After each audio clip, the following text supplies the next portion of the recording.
and welcome back to MD Globe Muscle here at the On the Rise Media Studio with me, your host, Giles Thomas. I'm here for episode 119, season 4, episode 19, MD online editor, Ron Harris.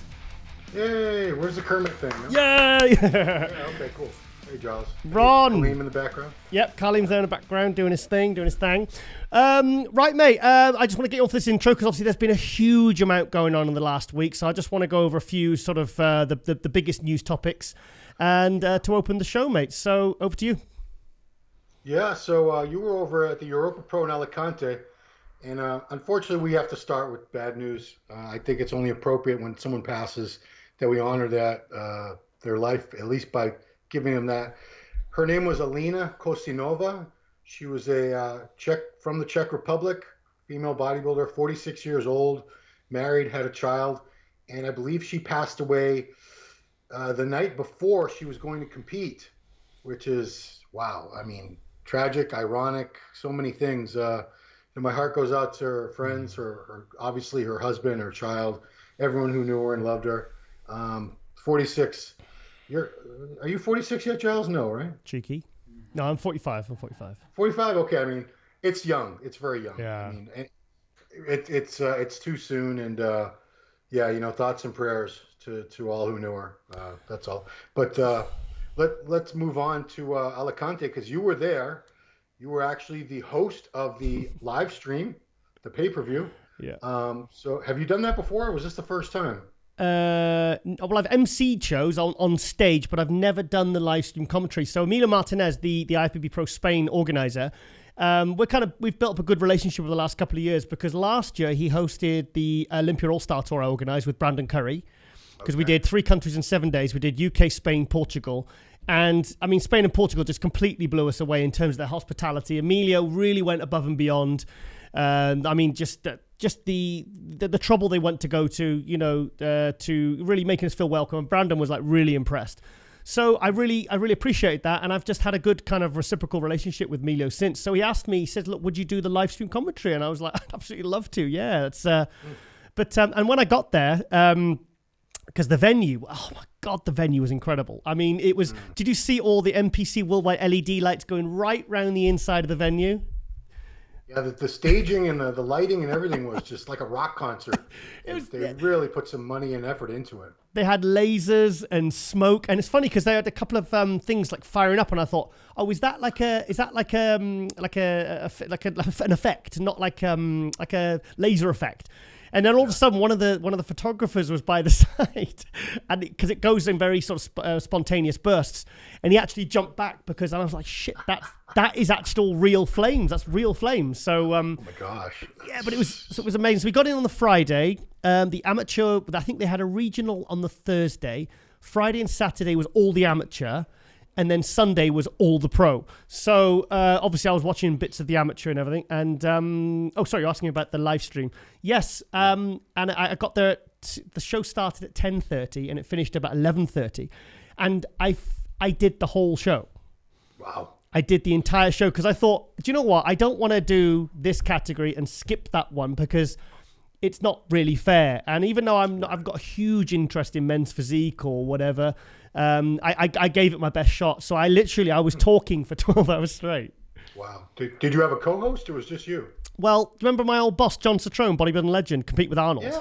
Yeah. Well, the night before, it kind of dawned on me. I thought, hang on a minute, because John messaged me and he says, I didn't realize on Facebook. He said, I didn't realize you were coming. And I says, oh, hang on a minute, John. I says, you're in Spain at the moment because he lives between Spain and the UK.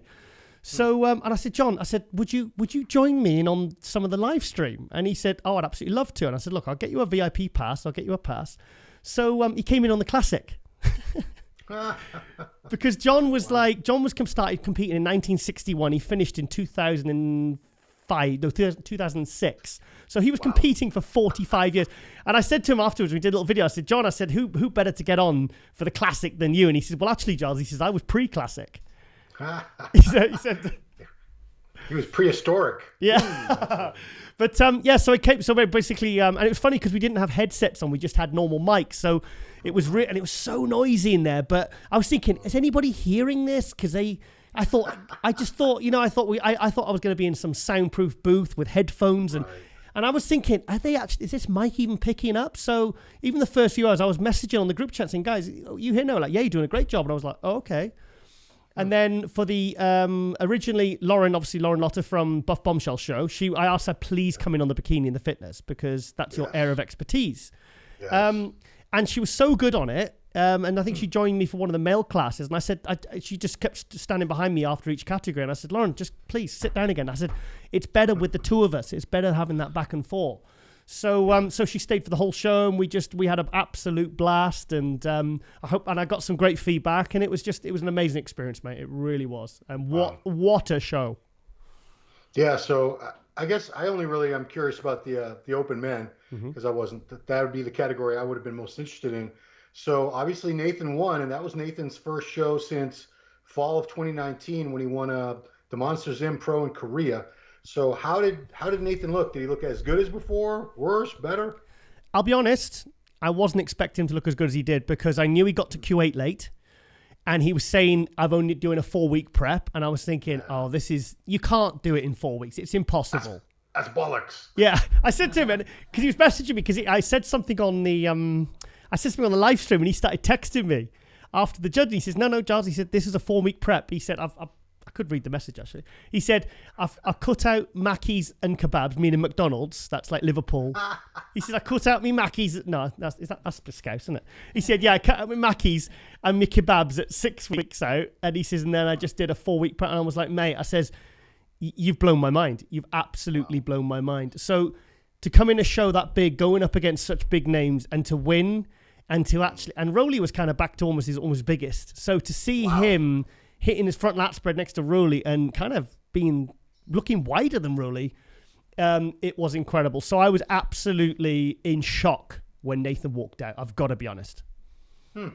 So that's the thing about Rowley that's puzzling to me, is his explanation as to why he was downsized just 3 weeks prior to that was because the gyms in Curacao had shut down for, I think, 3 or 4 months, some span of time of that. So you're telling me that only another 3 weeks of training he was able to regain that much more muscle? That's mind blowing.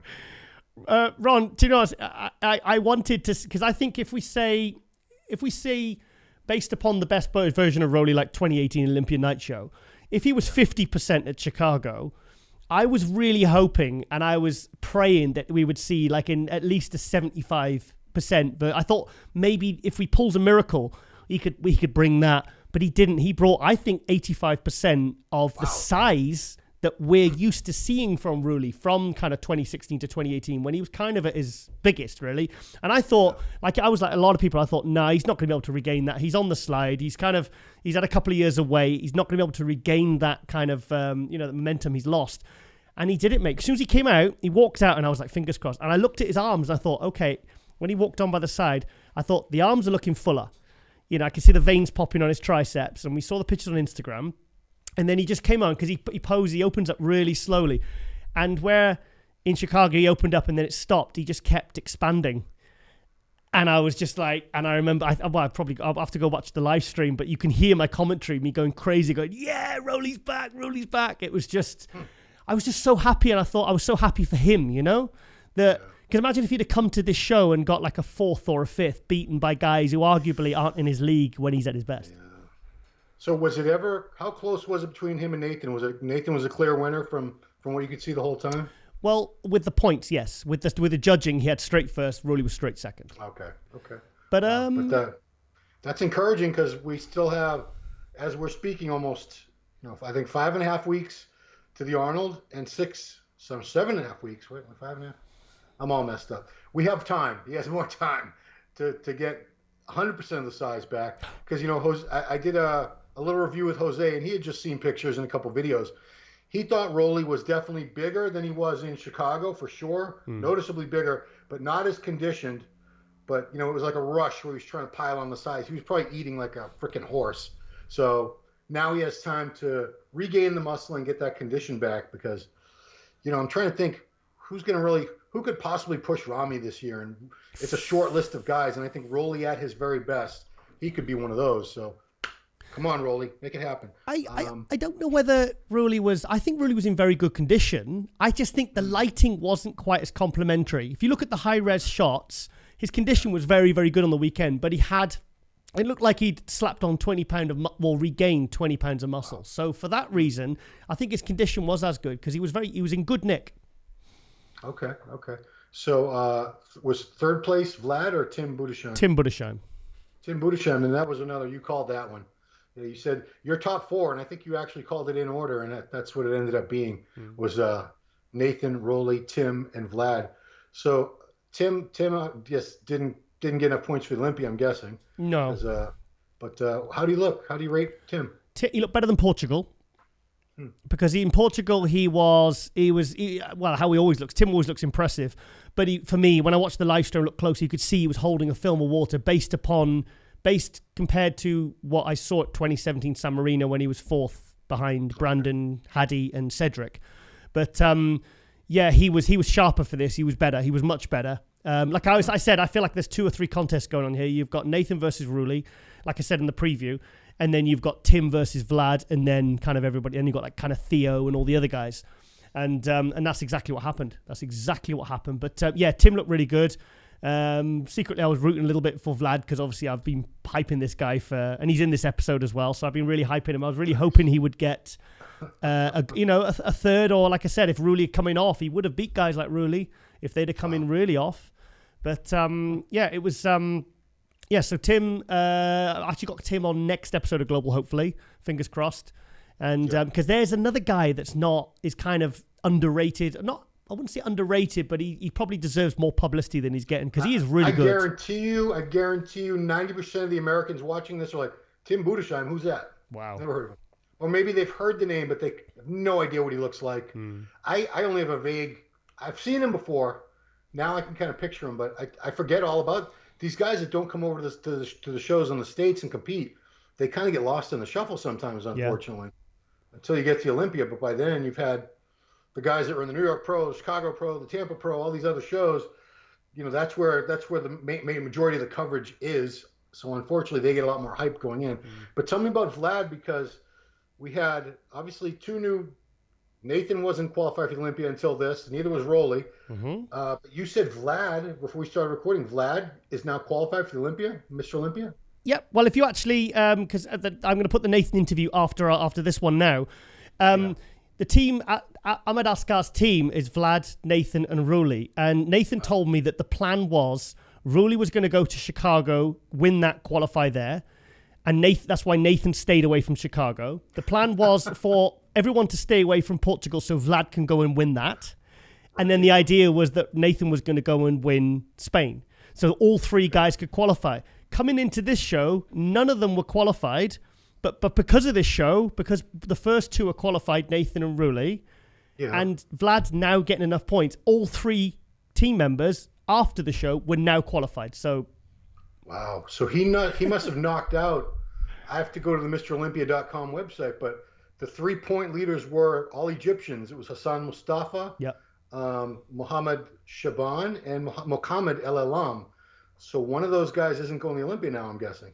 Yeah, well, I think he said, I'm sure, what did he say? I forgot how many points he had. I think he said 16 or something, but he was, because he came up to me as we were out in the lobby. He came up and he said, John, I have good news. He says, I'm qualified. I went, oh, wow. I said, that's so cool. Because he was, like I said, his placings were, he made his pro debut last year at the show when it was in November. He got 13th there. Then he took second, remaining behind Regan Grimes. He came back at Portugal, took 4th. He's took 4th here. And I think he is now qualified for the Mr. Olympia. He says he is anyway. Wow. So okay, well, I'm going to take his word for it. So, we talked about Nick Walker possibly being top 5, top 6.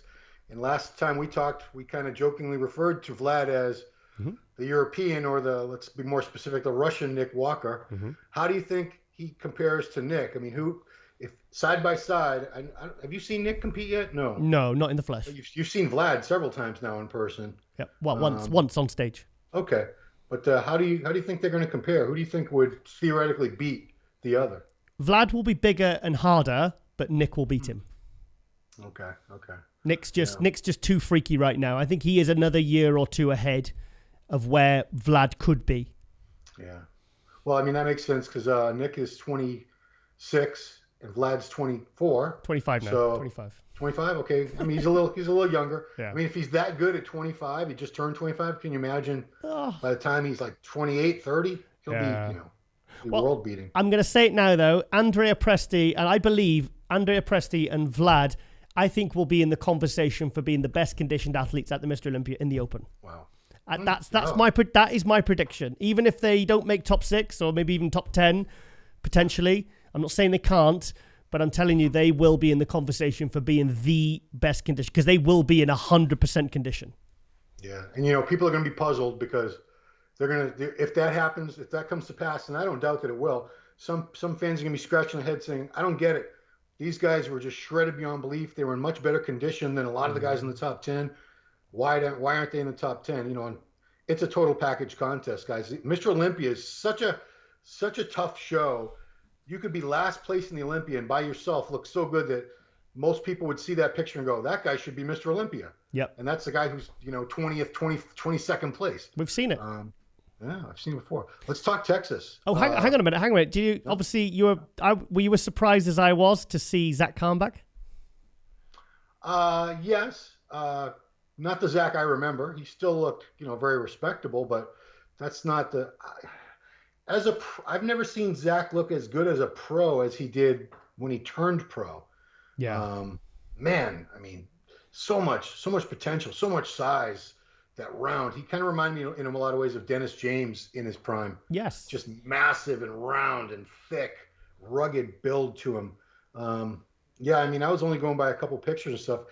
How did you compare Zach a couple days ago to the Zach you remember at his best? Well, he wasn't really. I mean, I think he looked better than when he did the Arnold Europe in 2015. I mean, I noticed he was really keeping his midsection in. His glutes were lean. I mean, he's at a stage in his career where, the physique is starting to. But you know what I mean? I was just really happy to see him back, and it did create a lot of excitement because someone on the it was on the forum or Instagram or something said, "Have you on the MD forum said, are you keeping an eye on Zach's prep or something?" I said, "Zach who for this show?" And I said, "Zach who?" And he went, "Zach Kahn." I went, "What are you talking about?" Because I said they said he's in the show, and I was like, and then I looked at the list, and I was like, no, it's not. And then it got updated, and his name was on there, and it was I was so happy to see him. I was just really happy to see him there, and it was But like you said, they placed everyone 99th. Yeah. What's that all about? I would feel awful if I placed 99th out of 16 guys. Yeah. But, so Zach, I know you were close to Zach at least in the past. Did he not even tell you he was prepping for this? No. He did the same with the British Grand Prix last year. Sorry, 2019. He just kind of jumped in at the last minute. He kind of keeps it quiet and. I was just, like I said, I was just happy to see him up there still competing. He's and his condition was pretty good in some areas. There was some, he looked respectable. And his posing was a bit better. He wasn't shaking all over the place, and he looked a bit more. He was actually hitting his poses kind of mostly properly. I mean, there was one where he wasn't really getting his lats out, but I thought he looked. I was just happy to see him back. And also, there was a big shot with David Hoffman, the classic guy. Oh, how so? Switching. He was top 10 classic Olympia. He's won pro shows, and then I saw his name on the Open, and he made 9th place. Oh wow! Yeah. Yeah, I mean, he was a bigger guy. He didn't need that much more size to do Open. Like he's huge. Some of these guys would need like 20, 30 pounds. He's huge. He probably wasn't that much heavier, I'm guessing. Maybe.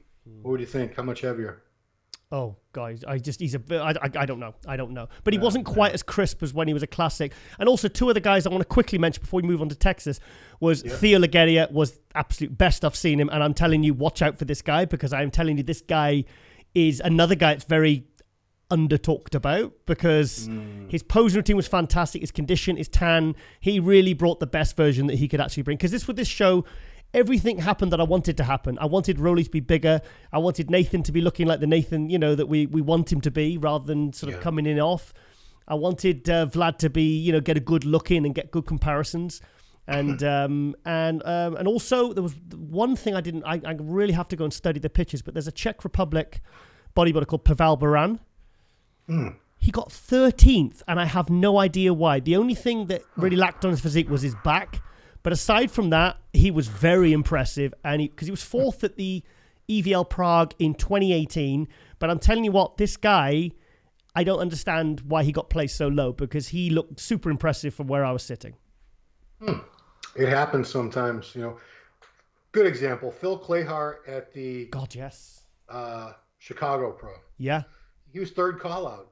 Now, obviously, he got better for Tampa and even better for Texas, but he didn't look bad by any means in Chicago. He didn't look like third call out. Trust me. Yeah. And even, Phil and his wife, they went to the judging panel afterwards and they really couldn't get an explanation. Sometimes it just happens. It's good people just get overlooked. It's the judges have so little time to sort these guys out, and they all look so good. It's unfortunate. Milos harps on this a lot because Milos wants everybody compared to everybody. Milos loves it when the judging drags on for hours. Yeah. Everyone gets a good look. Yeah. And that is an optimal situation. Also, classic, was it Fabian Mayer from Austria won? Yes, he looked. I tell you, the classic was fantastic. I mean, the top 5 was like, because Fabian, well, the other guy, Fabian Madel, what's his name? He's got a really long name, but he's called Madelman. He won Portugal. Oh. The short black guy, really beautiful physique. Oh man, I can't remember the last Fabia, name. he's got like 4 names or something, but it's Marie Fab. I can't remember his name. Santos de los Hijos de Rodriguez. Yeah, it's always yeah, but because he was in there, and I was like, wow, he must be confident because he's already qualified for the Olympia from Portugal by winning Portugal, and he's here to compete again. He was third. He was super impressive. But Fabian and the guy who came second, Eamon Pastor, was fourth, I believe. He was really impressive. But Fabian Mayer, what a fantastic physique. In fact, I've spoke to him about coming on next episode of Global. Is he? I know this is kind of silly, but who would beat who? Him or this Urs Kalecinski, that the young kid he's going to be on this show? Fabian's bigger. Okay. So I don't know what I've not seen Urs in the flesh, but you'd have to see him obviously side by side. I know that's a bit of a weak answer, but sorry. Talk about idle speculation. Yeah. Okay.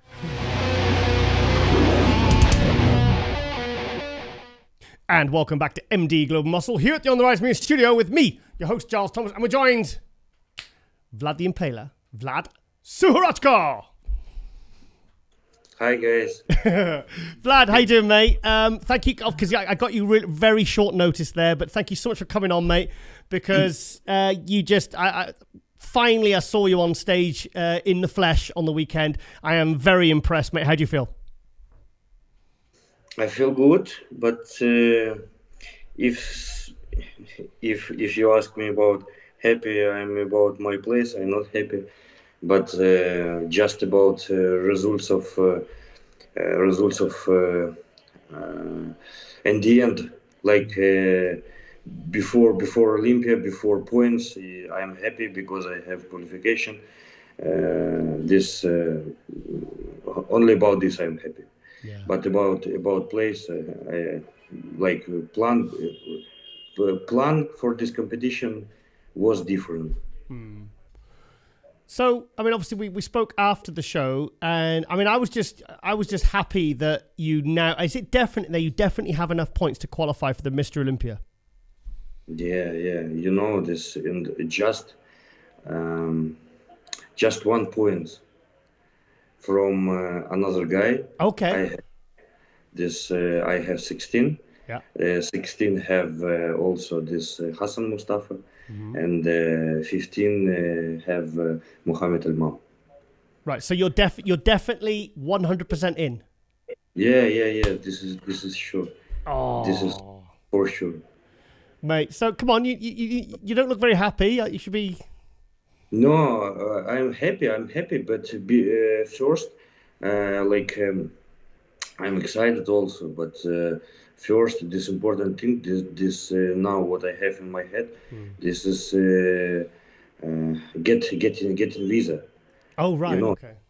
Right now, I'm staying in Spain, today, last day, tomorrow I have fly back to Ukraine.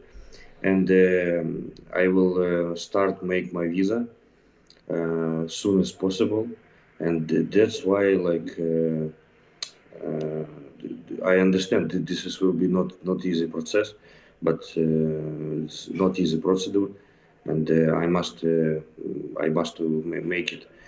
And about everything, like about preparation, about continue everything. This is I will go and we will start to make this again, and we will see this.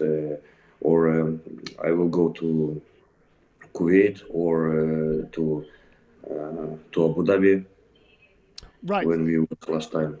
Right. So hang on. So you can prep in either Abu Dhabi or Kuwait as part of the Oxygen team. Yeah. But first, I don't know how many. First 2-3 weeks, I need for sure stay in Ukraine. I need to make a vaccine Yep. for not have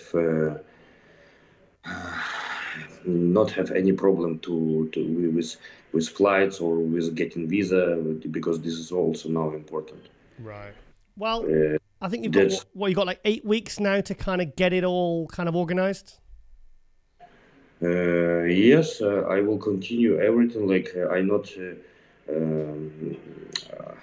I not stress myself because of this. Now this opposite. We decide with my coach now take rest just for 2-3 days, just for relax nervous system and refresh everything and start again because this is preparation. What I have, I start from winter.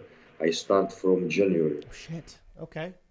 Yes, and I start from January, and right now we have August, and I have left 8 weeks.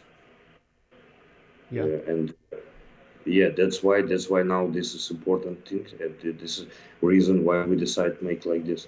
Yeah. And now I will go back. I will start my routine, and when everything will fix it, I can directly go and preparing in another place. So, how do you feel your condition compared? Because your condition in Portugal, the Mr. Big Evolution, was incredible. When I looked at the pictures, the high resolution pictures, I was like, "Wow, that's pretty much perfect conditioning." I haven't had a chance to really look at a lot of pictures since, because obviously I was there anyway. But how do you feel the condition compared? But do you think you look better at Spain or maybe sharper in Portugal? What's your feeling? No, about condition. Condition same, it's for sure. Yeah. Maybe I think more deeper muscles be in Spain, because from Portugal I have to Spain this how many 4 weeks, something like this. Yeah. More deeper about quality, the quality same. And but it's different because I be in Spain more fuller. Yeah, that's what like what I miss in Portugal. But I can understand and I can explain why I be I not be so fuller like I must be because of before. Before my flight, I have again this accident with my nose, and we make some procedure with this. We put some stuff in my nose, and this has been difficult last 2 weeks preparing because 2 sides from my nose not breathe. I breathe with my mouth. Oh, I train like this, one like 5-7 days you can normal sleep. I not sleep. I not sleep because you can sleep.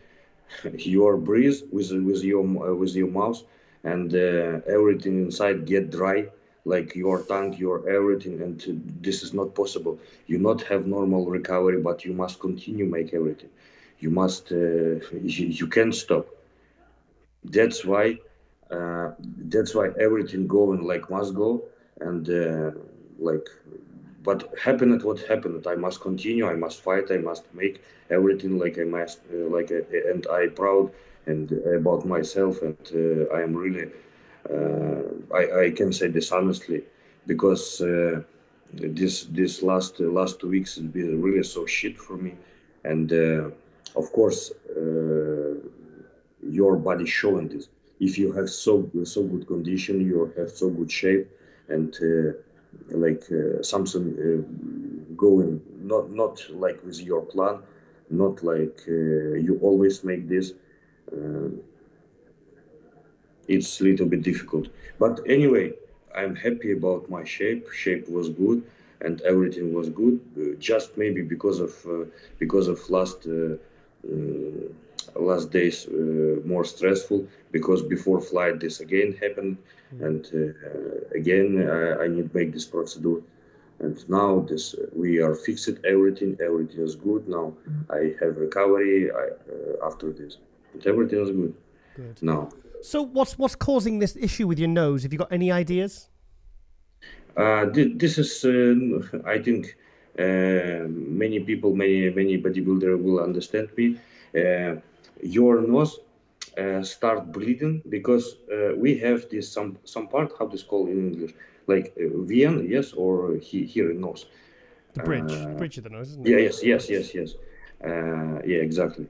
And for example, when you start, I always make like at morning, I brush my teeth, I wash my face, and like I make procedure for cleaning my nose, and I make this, and you know, you're on when you have your diet, your how to say this, your like you can get sick from everything. Right. Okay. Because your immune system is so silly, like so weak, and that's why this happened. And if this happened in off season, it's okay. It's fixed so easy. But it's happened in last weeks before competition. That's why and your body not fresh, you know. Yeah, your body's getting tight. I did 4 shows in a row once, and I think by the 3rd show, I was having problems with my hearing. I couldn't speak. My voice was going, and then by the 4th show, my body was just. I just felt terrible. You know, I needed to shut it down because, you know, obviously I think that's what's happened to you. Your body's just kind of saying, look, I need a bit of a break here. You know, it's things start to happen. So regarding to your, I noticed. I think when you came up by yourself. I think when you hit your side chest, I noticed a lot more fullness in your upper body. That's when I noticed a bit of a improvement from Portugal. Side chest and this feel when turn backside, and when you open your back and lats, we can look different. Yeah, this big different from these two poses. And 2 things I was impressed by. I like the fact you slowed my posing. you slowed your posing down. I was like, oh, thank God for that. It slowed the posing down. And also, I tell you what I really liked was when you were stood in the lineup, when the other guys were being called forward, you really held yourself very, like some guys, they kind of, their shoulders drop when they're not being compared. They drop their shoulders, they let the stomach go, the legs relax. But I was really impressed how you kind of kept that. That was very professional. You remember we spoke with you. I've been in Portugal. I sit after competition. We talk with you. We have this make an interview, and I told you for 100% I will fix this. We found a way how we can make it, and also this helped me with this my coach. Ahmad Askar, and also Oleg Krivy, this guy from category. Yes, 212, the Oleg Krivy. Yes, this is my friend from Ukraine, from category 212. He very good guy, and we have so close contact with him. He come to my gym. He from another city, and he come to my gym. He have time, and we make it. I pose him, and he show and explain how to. He looked to me from side, not when I look about myself by myself to mirror, and how does look from the different side, and I start understand what I do wrong, and that's why on Spain I change it. I practice pose.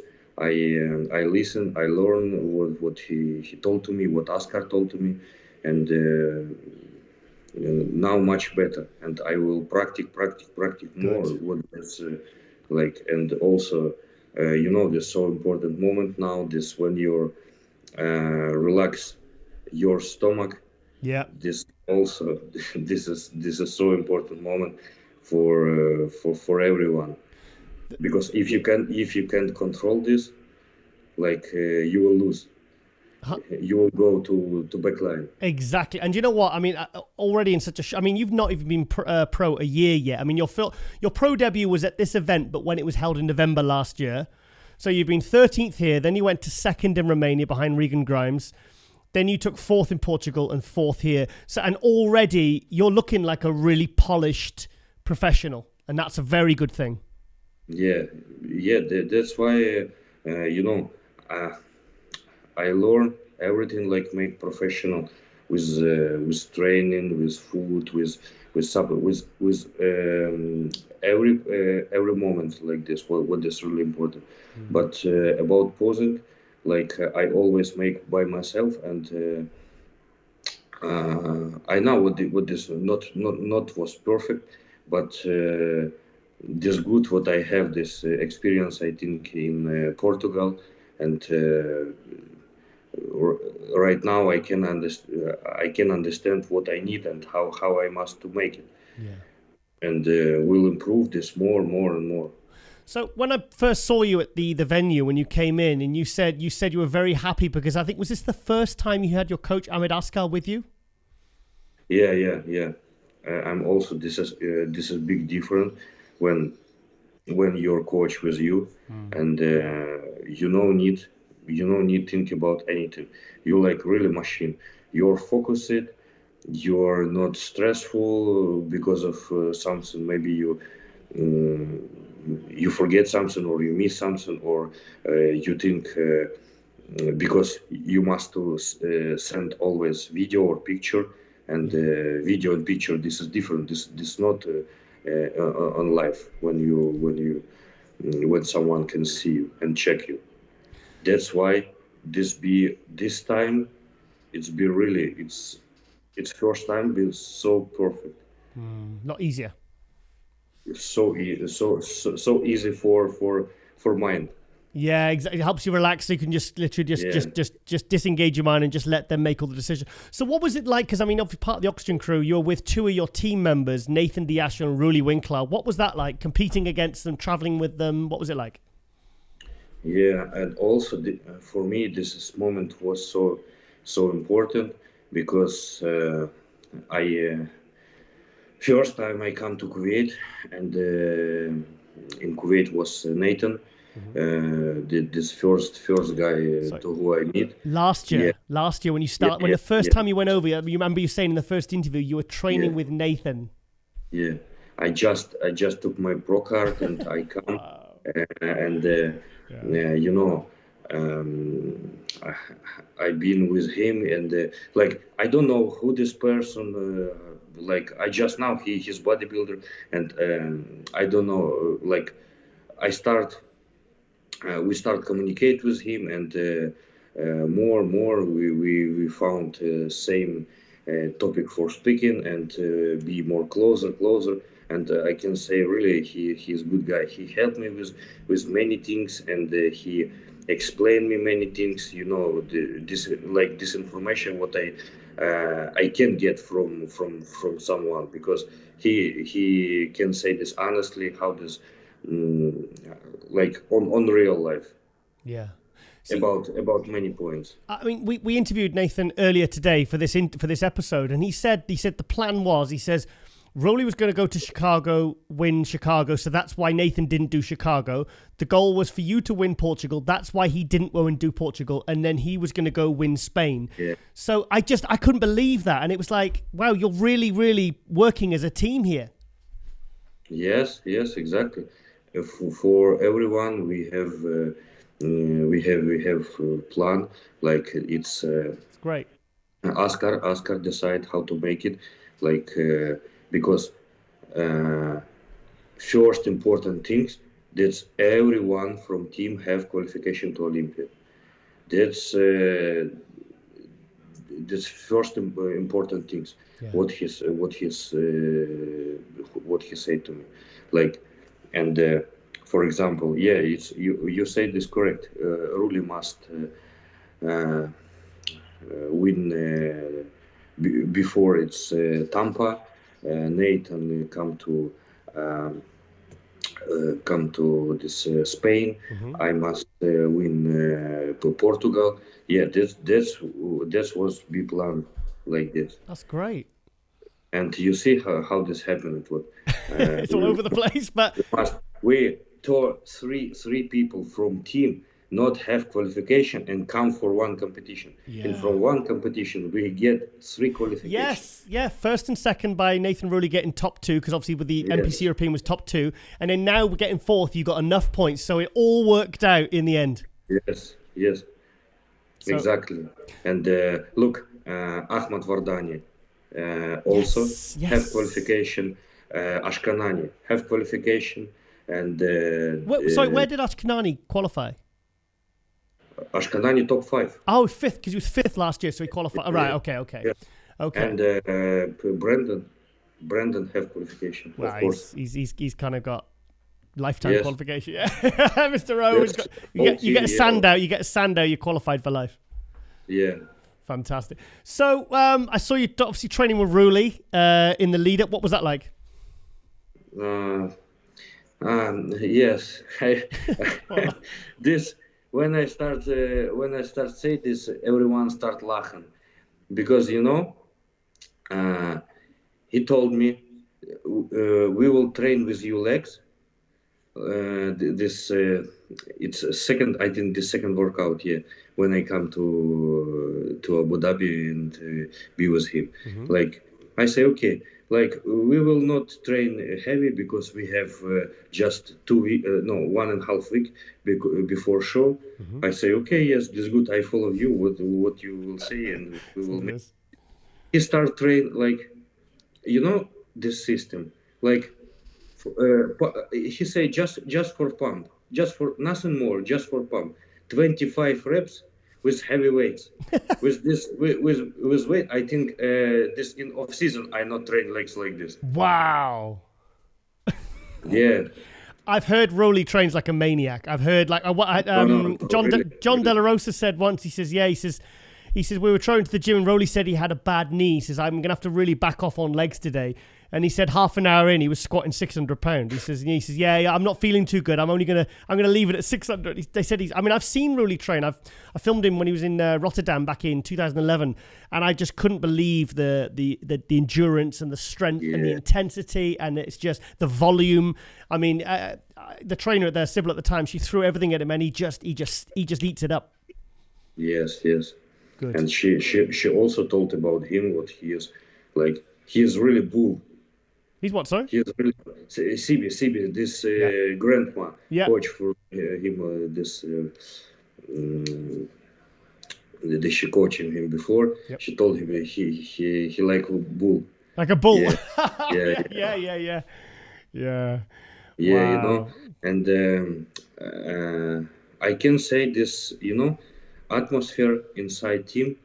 It's really so good. This when you saw a picture. What we post together, this is not for something like for showing or for making something or for show what we have good atmosphere or something like. We all compete in the same category, like open category. Of course, we are we have this like concurrent, but we are concurrent where in gym. in kitchen, when we in lifestyle, how we make it.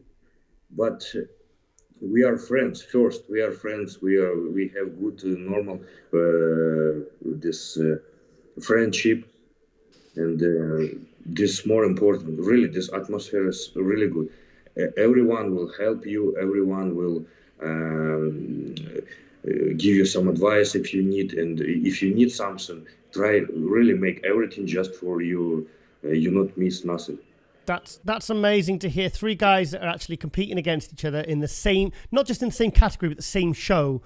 And there you are, all genuinely. Because I saw a picture of the Rolly and I thought, and I spoke to Nathan, and he's like, no, he says, we really, you know, we kind of support each other, you know. And I know Rolly's a great guy. I think people realize what a really good guy Rolly is, and Nathan, and how much you want. Because at the end of the day, he wants to see you be the best you can be. You want the same for him.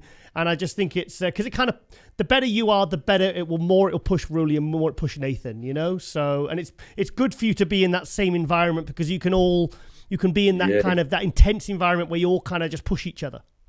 I think you saw in this when we make pose down. Oh yeah. So yeah. It was cool. Yeah, that's explain much like we make it.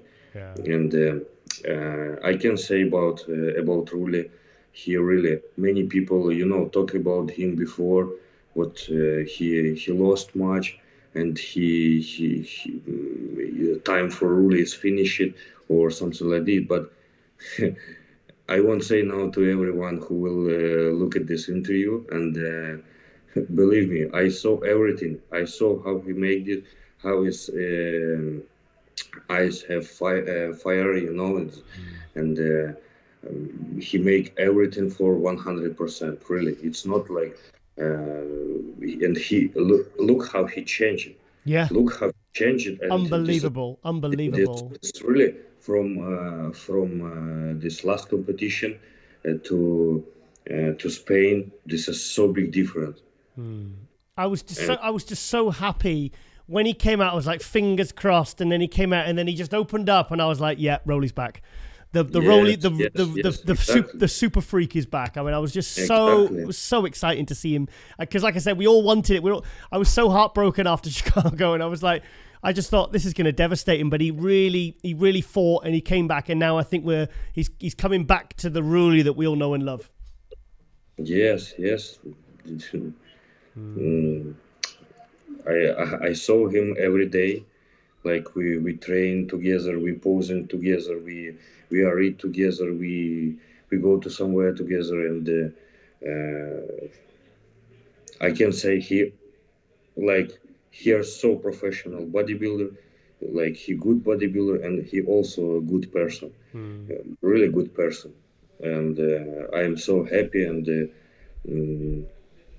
what I know him, and what we have this friendship with him, because look, for example, he 44 years old. I told him.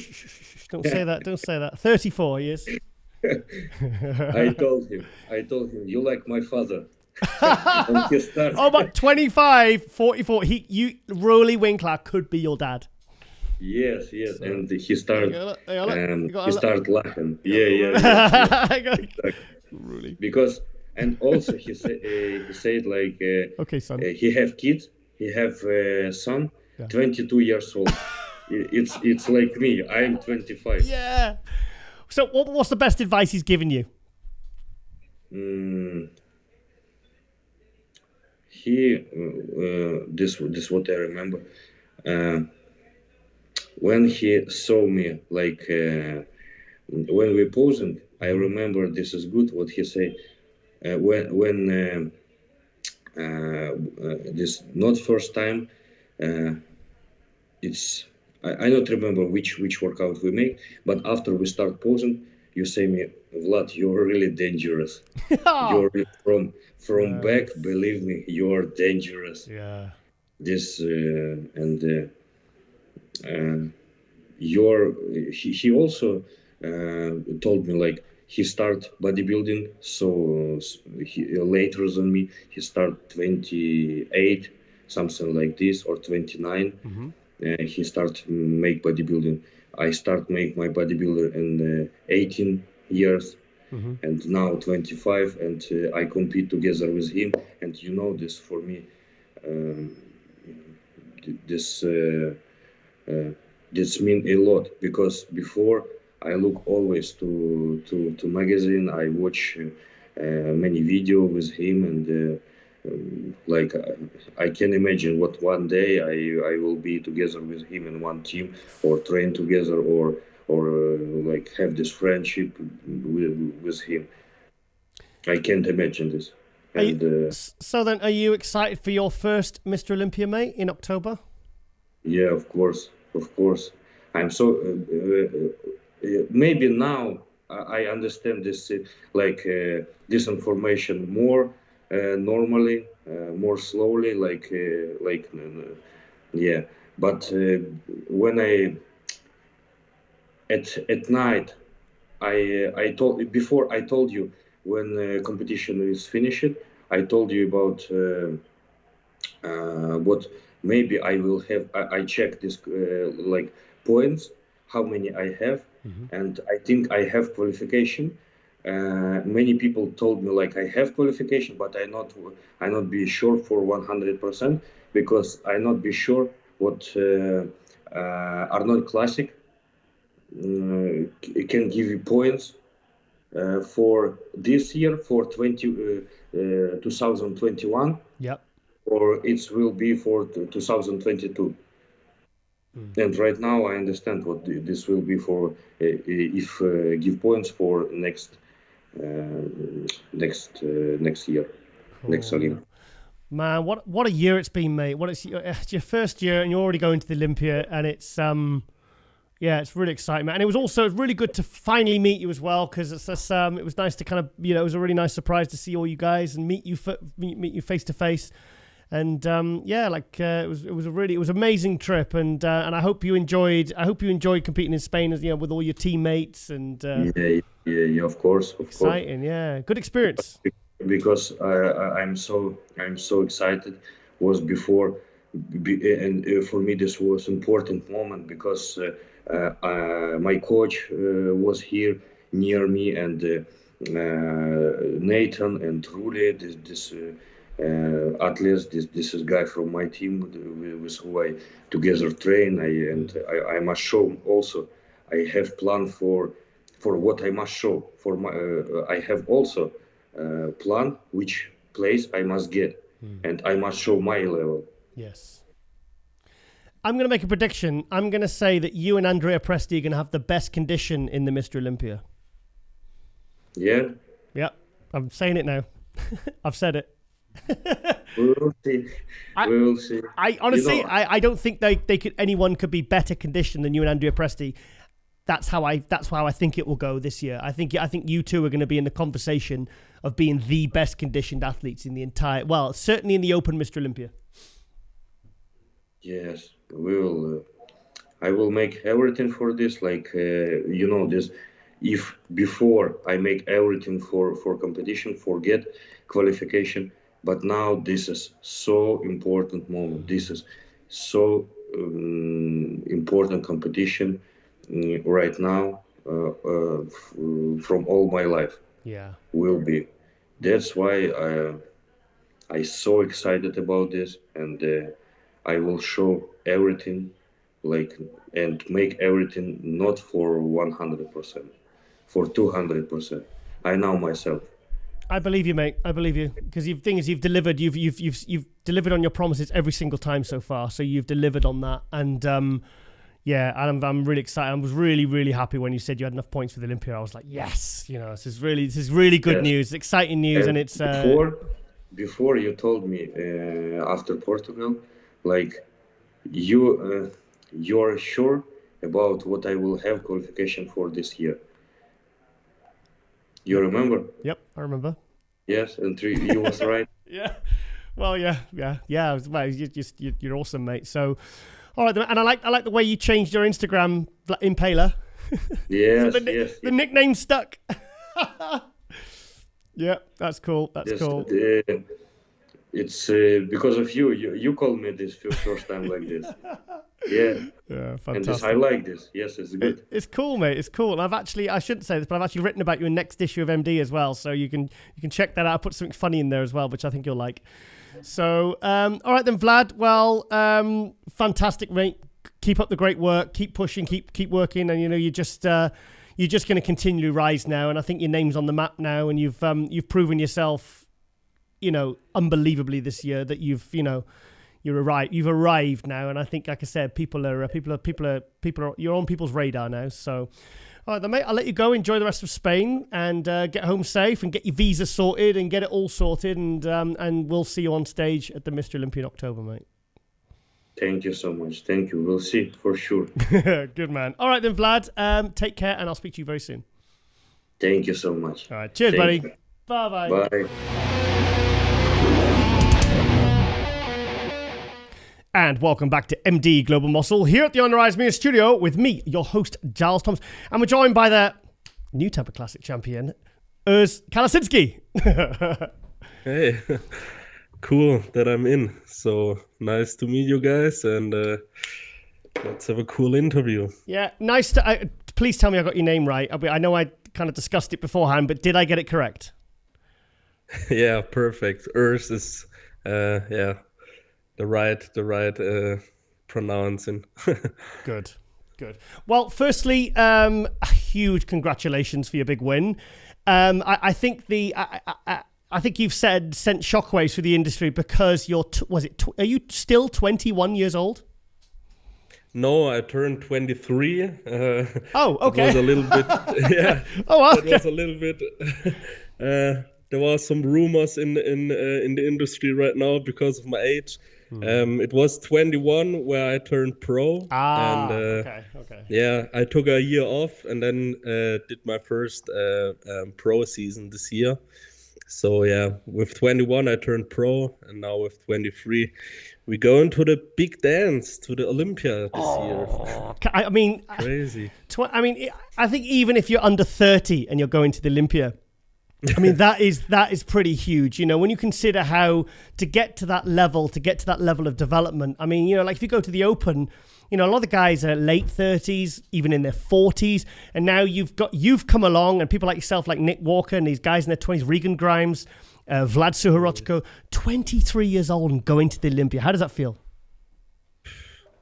Crazy, Giles. I can't describe it right now. It's it's crazy. I came back here to Germany and I said to my girl, it's like I can't realize it, because it's such a crazy season. Went to Mexico, had the 14 days layover. I had no expectations where my placing gonna be, so I turned second by 1 point, and I was like, okay, that's pretty good, because in Mexico there were like 16 or 20 competitors. And then I said to my brother, who's always at my side, I was like, yeah, let's go to the US. We went straight to Tampa. I saw the competitor list. I was like, fuck, over 40 competitors, 40. And me as a rookie and, big names like Steve Lorius, and that guys. And then, I came there and won, and now we're going to the O. So it's just crazy for me. Every morning I wake up and see the sword I won. I'm like, is this a dream? So it's pretty cool, and we will see. Where we can get. You got a sword for winning. How on earth did you get that back? Did you have to ship it back, or were you allowed to carry it? I can't imagine you're allowed to carry a sword on an airplane. Yeah, that was a pretty funny story because in Tampa, everything was easy. I went to the airport and go to the UPS store before that. Mm-hmm. And first of all, I had to go to the bank for my check, to get my check paid. And I was like, I go to UPS before that because I can't go into a bank with a sword, Yeah. And so first I got the check. After that, we went to the airport, and that was no problem. In Germany, they're a little bit more like strict, and I had to say that is a trophy, and then everything was okay. So I'm glad that we made it and get the trophy here to Germany. Of course. Because we'll circle back round to the Tampa show and obviously Mexico. But I mean, at 23, I can't imagine you have a huge contest history. But can you take us through it? Sorry, can we go through your contest history? Your competing. Yeah, for sure. That's I'm competing since 2016. Okay. So I started with natural bodybuilding, and with the age of 16, did my first competition, and in 2018 I turned natural pro by winning the German nationals, junior nationals overall. And then after that, I decided, okay, I won everything what I can in natural bodybuilding, except of the worlds, And then I thought about, okay, I always wanted to be a classic guy, 70s and 80s, always my idols like Milos and Flex Wheeler. And then I decided, okay, let's go into the IFBB. And did my first season in 2019, and then after my second competition I turned pro. So it was pretty cool. It was in Iceland Open, and after that I took a whole year off to improve and build up like 10 kilo stage weight and turned pro with 89 kilograms. And weighed like 95 at the Tampa Pro, and then went straight to the first pro season, and now we're here. Wow. So Ron Harris told me that you're still 10 pounds under your cutoff limit for the classic. Yeah. My height in Tampa was like 181 centimeters. Oh, you're tall. You're tall. You're quite tall then. Yeah, so taller than I was in Mexico, because I'm right between the middle, That's the tricky part, because if I'm 181, I can weigh 101 kilograms, so it's like 15 or 18 pounds more. That's pretty big. That's pretty big. Yeah, that would be huge difference. But either 98 kilograms or 101, I can still put on some good quality mass over the next years, and bring up a crazy physique, hopefully. It's tricky, isn't it? Because if you're a guy that's on the limit and you go and you're measured at less, because I was measured, I did, my last show I did was in Classic in 2013. And I was measured at 183 centimeters in one show, and the next show was 185. And I was thinking, if I'm close to the limit, what if I can't compete? It's quite, but you don't have to worry about that because you're way under, 10 pounds under. That's incredible. Yeah. My coach and I started the carb up like 2 days before the before measuring out. So I was like going to the weigh-ins like this, with my clothes on, with my phone in the pocket, and I was like, whatever. Yeah. Give me another bag on my back, so it's no problem for me. And that's a very, very cool feeling. But I saw different athletes like Neil Curry, who was straight on the weight limit, like 200 grams or something, and I thought like, wow, that's a crazy feeling when you are straight on the limit, But for me, no problem right now. So maybe in 2 or 3 years we will see. Then you'll be stressing. Yeah. So do you think you'll always stay classic, or have you thought that far ahead? First of all, I want to stay in classic. Like I said, I was always the classy guy. I love the posing, the presentation. It's a big factor for me, and I was looking at the Europa Pro Open. By the way, you did a great commentary. I enjoyed it Thank you. very Thank much. you. Great job. Thanks. Yeah, I watched this and I saw the Open guys, and I was like, this was not the best presentation from them, you know. When I see the classic guys, everybody works on the presentation, on the perfect presentation, and in the Open that misses, in my opinion. It's crazy, the physiques are crazy and the muscle mass and everything, but I always loved the golden era, you know, and that's what is bodybuilding for me. And yeah, maybe in 10 years, I don't know, I move to Open. But first of all, yeah, I have to do the classic. Yeah. And my way. Yeah. Well, I think it's not something you even need to think about for at least a couple of years. So where are you? Because you're in Germany. You're from Germany. Where are you based? I'm placed in Berlin right now. Okay. I moved out from home very early, by 17 years old. Moved away, first of all, to Stuttgart. It's nearby my family's place. So I'm from a small village, you know, and I always wanted to go to a bigger city, learning new things, get into new adventures. And then 1 year later, I moved to Switzerland for working, where I did my preparation for my pro card, like in 2019, back then. And after that, I went back to Germany again, and then go to Berlin together with my girlfriend, and now I'm here.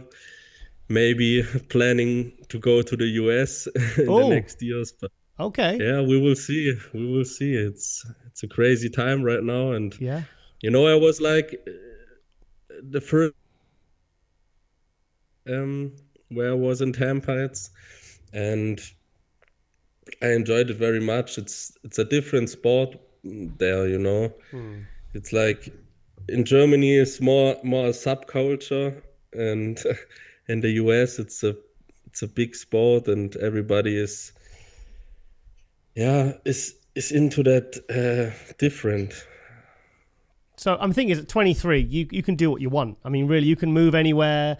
You know, so if you want to move to America, give it a shot, mate. Why not? You know, especially if you feel like you're going to be, like you say, you're going to be more accepted and you're going to have more opportunity. And you know, if your partner, your lady's willing to go with you, then just go for it. Just go. Ivana and Brett Wilkin, Ivana Vucic, they moved to Colorado to be at Armbrust Gym, and you know, sometimes you just got to take that leap to take that level up and kind of give yourself as many opportunities as you can. Yeah, 100% right. You need that good environment to grow, and that's why I moved to Berlin, you know, because I want to go away from all my, that sounds hard, but all my friends, you know, and go straight 110% into bodybuilding. And the result was crazy. I was like, every day was the same the past year. So I stand up, did my cardio, go to sleep, eat my meal. It was like 100% bodybuilding, and thanks to my sponsors that I can live from that right now. Oh wow! So okay. I don't have to. I started as a PE teacher, so I studied PE teaching and did personal training in the beginner days, and then after I turned pro, I was like, okay, now I want to try to do this to the max, you know. Get everything out of it, and here we are. Wow! So that was my next question. I was going to say, what do you do for a living? Have you studied? Or are you in university? Or so literally, you're in a position now where you can just pretty much be a full-time classic pro athlete. Yeah, and I'm so thankful about it. Yeah, because that's the difference, in my opinion. You know, everybody in Germany says, it's a crazy drug protocol, and what the fuck. And you're so young, and it's the genetic and everything. And I'm like, no, it's kind of everything, but it's the lifestyle, you know, the 100% lifestyle I'm doing every day. And you know what? My girlfriend helped me so much. It's perfect environment right now. And I think also you've actually created a bit of a talking point, because there's always been this kind of topic that discussion topic that muscle maturity, you know, to get that level of condition and detail, and you know, like especially in the classic, which is kind of the hallmarks of the criteria, you know. And then I said to Ron, I said, yeah, but this guy completely blows that out the water. We thought you were 21, 20, you're at the ripe old age of 23. But at 23, you know, you head to toe, you know, your detail, your striations, everything. Because he said he saw you backstage. He's on a video on your Instagram, and he said I think you were weighing in, and he said he could see every fiber in your back flickering. He said it was incredible. So I said, well, that kind of just completely dispels the muscle maturity myth then. So, you know, it's just, what do you think to that? Yeah. Yeah, I think it's my training, because I train very heavy, and since 1 year, since I started to work with Stefan Kienzel, you know, boss of Outlaw, in Europe, he's well known since 2 years or something. You know, Fabian Mayer, which won the Europa Classic. Yep. It's the same coach, and I tried out the HIT program, like Dorian Yates did back in the days. Really? And and we all know the muscle maturity he had. Yeah. So for me it's perfect. I built up 10 kilograms in 1 year of lean stage weight, and it figured out that it worked for me perfectly. So low volume, high intensity, that's the key. Yeah. Well, it's a tried and tested method, isn't it? Yeah, 100%. You're right. So, what was it like winning in Tampa then, mate? I mean, being that age, winning a show, I can't even imagine what it'd be like to be that age and going to America from Europe and then placing second. I mean, did that give you a lot of added confidence going into Tampa, the fact that you were riding off this second place? Yeah, my confidence was very high after Mexico, to be honest, because I realized, okay, you are good. Because if you're 23 and you're training like for 6 or 7 years, and you're competing with guys that are training like 20 years, you don't know how good you really are. And backstage, I'm always looking like, okay, for the other athletes are very big, and then my confidence started to get up, and in Tampa, to be honest, I don't know what placing I'm getting. So really, it was Sorry, at what point though? Because I mean, surely you must have known when you're in first call out and you're put in the center, and you thought, right, I think I could win this. Yeah, that was the point where I realized, okay, yeah. You are that good. You can win the show. And after prejudging, Milos came to me and said, like, dude, you're winning the show. And the days before, I texted a lot with Dennis Wolf, and he also said, okay, fantastic. Young boy, you can win this show. Son. Yeah. And then the third person was like Chris Comey, who sent me a WhatsApp, and was like, yeah, boy, you can make it. And that was the point where I realized, okay, first call out, center stage is a good sign. But you know how the game is before the contest in Instagram. Everybody says like, oh, Steve Laurie is gonna win, and I always was like the underdog, because my Instagram, I had like 15 or 20K, and was not so well known international like the other athletes. But it's cool that that Instagram is not the stage. Yeah, exactly. Yeah, no, totally agree. So, I mean, going up against guys big, I mean, Steve Loris has been second in the Arnold Classic. He's been third in the Arnold Classic. He was obviously the front runner coming into this event. What was that like competing against such big names?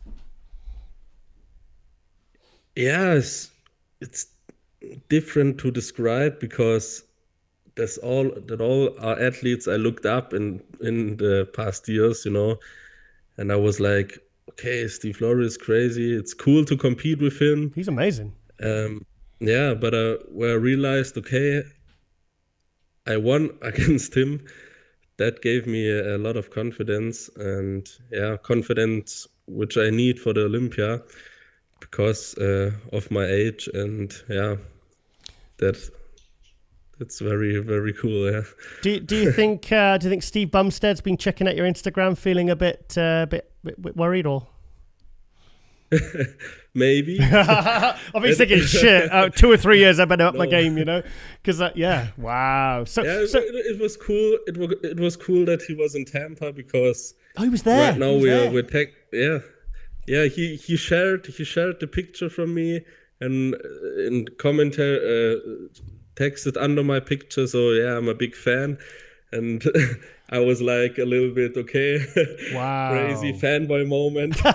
yeah. Wow, that's cool. And now we're texting like back and forth, So it's a crazy feeling, and it's also crazy to have an interview with you right now because I'm a big fan of bodybuilding since I started and watched every interview from you, from Ron, from Milos, and now you are in these interviews, and it's like a dream right now. So maybe someone is hitting my face and I wake up in 2 minutes because I can't realize it right now. It's such a crazy feeling. Well, you're a big talking point, mate, because I mean, not only you won a big show, right before the Olympia, your age is a sort of big talking point as well. The fact you're so good, so young, we all love to see new faces, and obviously the classic class. I'm trying to think when the classic class really exploded. I've got 2018 in my head because it took a couple of years to kind of really really start getting traction for with the fans. And then I felt like 2018, that was when it really started. And the last couple of years, I think it was, I'm sure it was 2018 Olympia. I remember saying at the time, I said there was more people talking about the classic class than there was about the open that year. Yeah. It was crazy. So the classic class is hugely popular. I mean, Chris Bumstead, his level of popularity is surely it's almost on a par with Ramy, surely. Yeah, for sure. And if you see how the quality in this class is going up year by year. If you look like Danny Hester, the first classic Olympia, compared to Bumstead last year, it's such an improvement. It's crazy. So I'm excited to be in this, because the quality of athletes is so crazy, and that I can say I'm a part of it is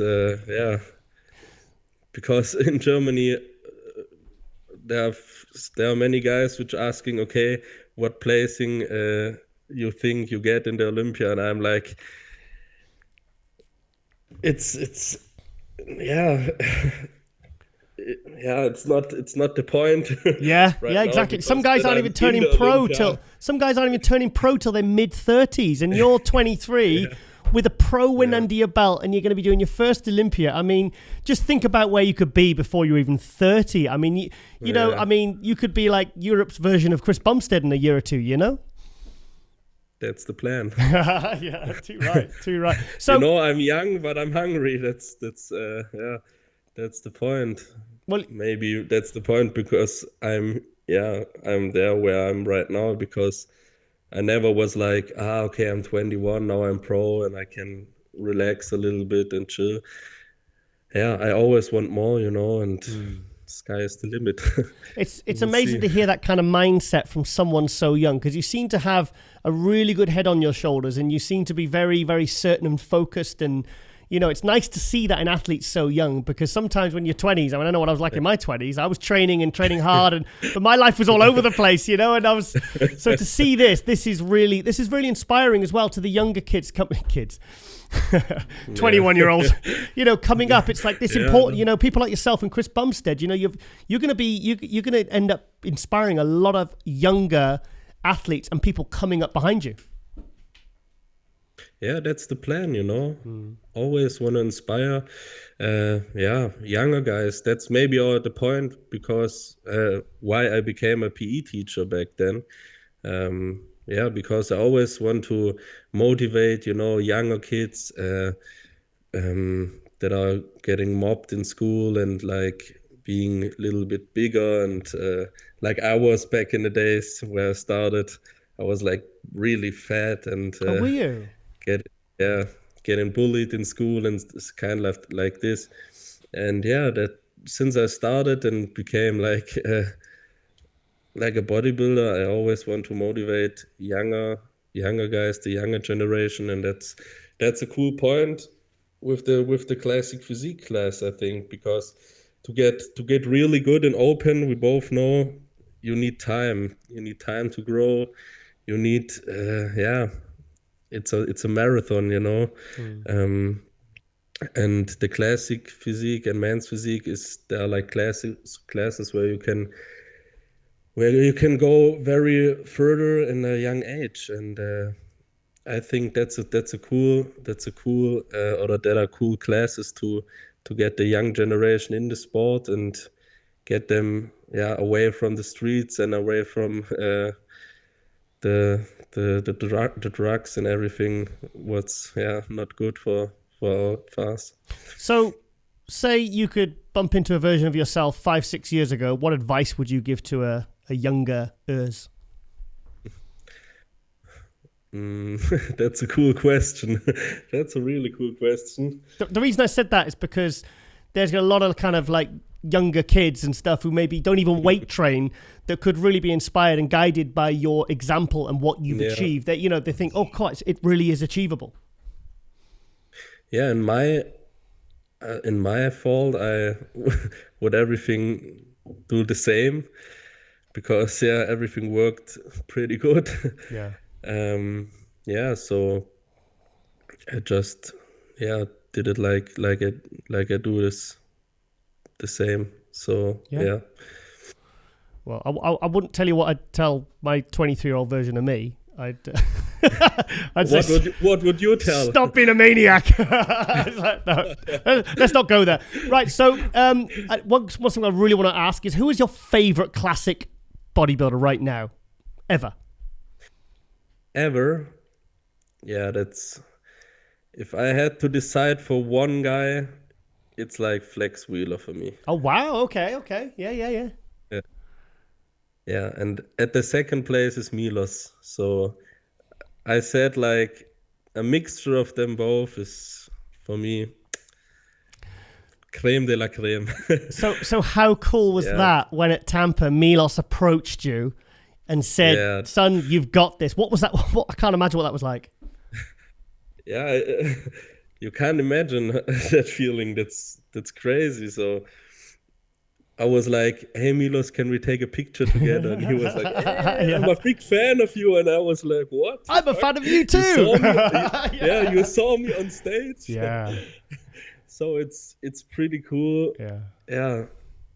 And I can't describe it until this day. I came home and I got a little bit sick, you know, because of my brain was like,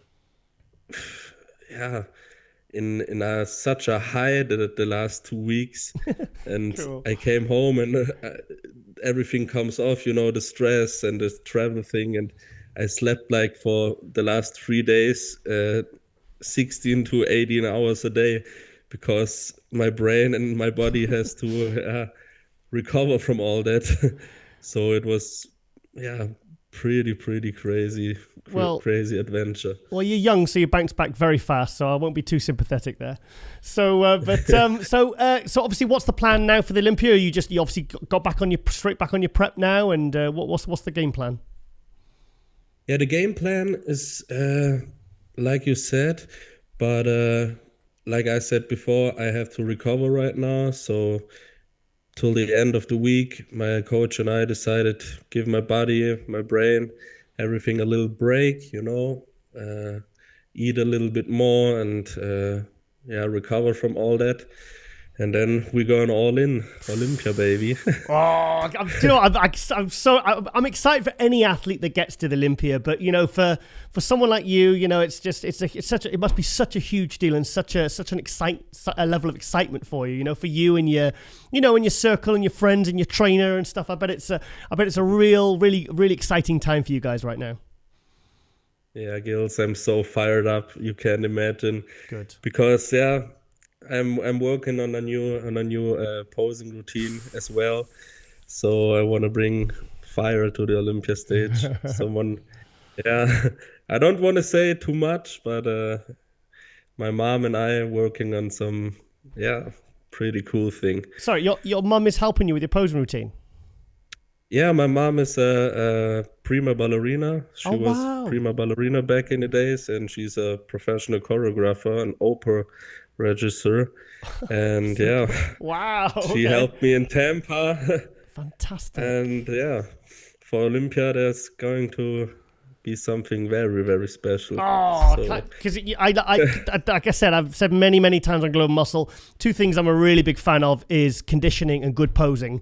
Those are the two things I think that you have full control over when you start a prep, and that's part of the challenge. It's within your capabilities for everyone to get in good condition and put a good posing routine together. So it doesn't matter, So I'm really excited to hear that. So finally, before I let you go, do you want to give any shout outs to your sponsors or any thank yous? I want to thank the right now worldwide fans because there are so many guys from Brazil, USA that are following right now, and I'm happy about it to motivate them because it's such an honor to be there where I am. It's not, for me, it's not normal, and I'm very thankful about it. I want to thank my sponsors, NP Nutrition, and we will see where we get this year. So fantastic. Anybody else quickly before I let you go? Nope. No, that's fine. My family, my friends. Yeah. Everybody who knows me, that is pretty much. Don't forget your girlfriend, mate. Otherwise, you'll be in trouble. Yeah. Right. Yeah, baby. Yeah. Everything's good. Good. All right, then, mate. Well, I'll let you go. And like I said, amazing achievement there. It's absolutely incredible. A huge win like that at such a young age, and you go into the Olympia and you're so focused and you seem so sort of so excited about everything. It's great to see, mate. It really is. And thank you so much for coming on MD Global Muscle, and look forward to seeing you on stage in October in Orlando, Florida. Yeah, see you there. Thank you very much for the interview, and thanks to everyone listening. Cool. All right then, Urs, thank you so much, and like I said, see you on stage in October. Yeah, see you. Thank you, Urs. Okay, bye.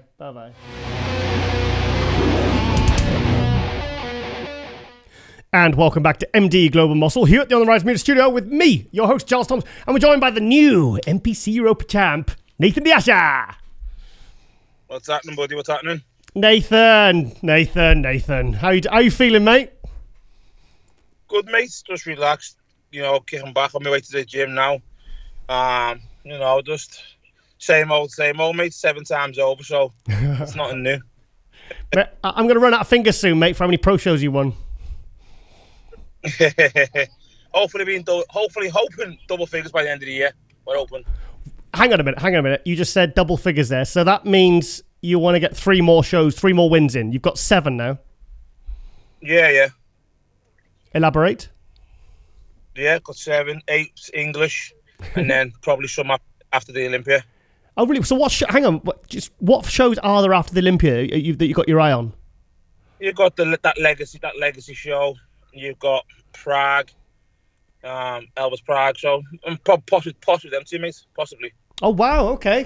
So you're going for 10 wins. That's incredible, mate. So I mean, I know you just got back yesterday. How did it feel to be back up there, mate? Because obviously, was it Japan the last time we saw you on stage? Yeah, Japan. Korea, I think. Was it Japan or Korea? One of them, wasn't it? Yeah. the career. Yeah. So I mean, and then the thing is, mate, like obviously you had all your problems last year with the gym and everything else.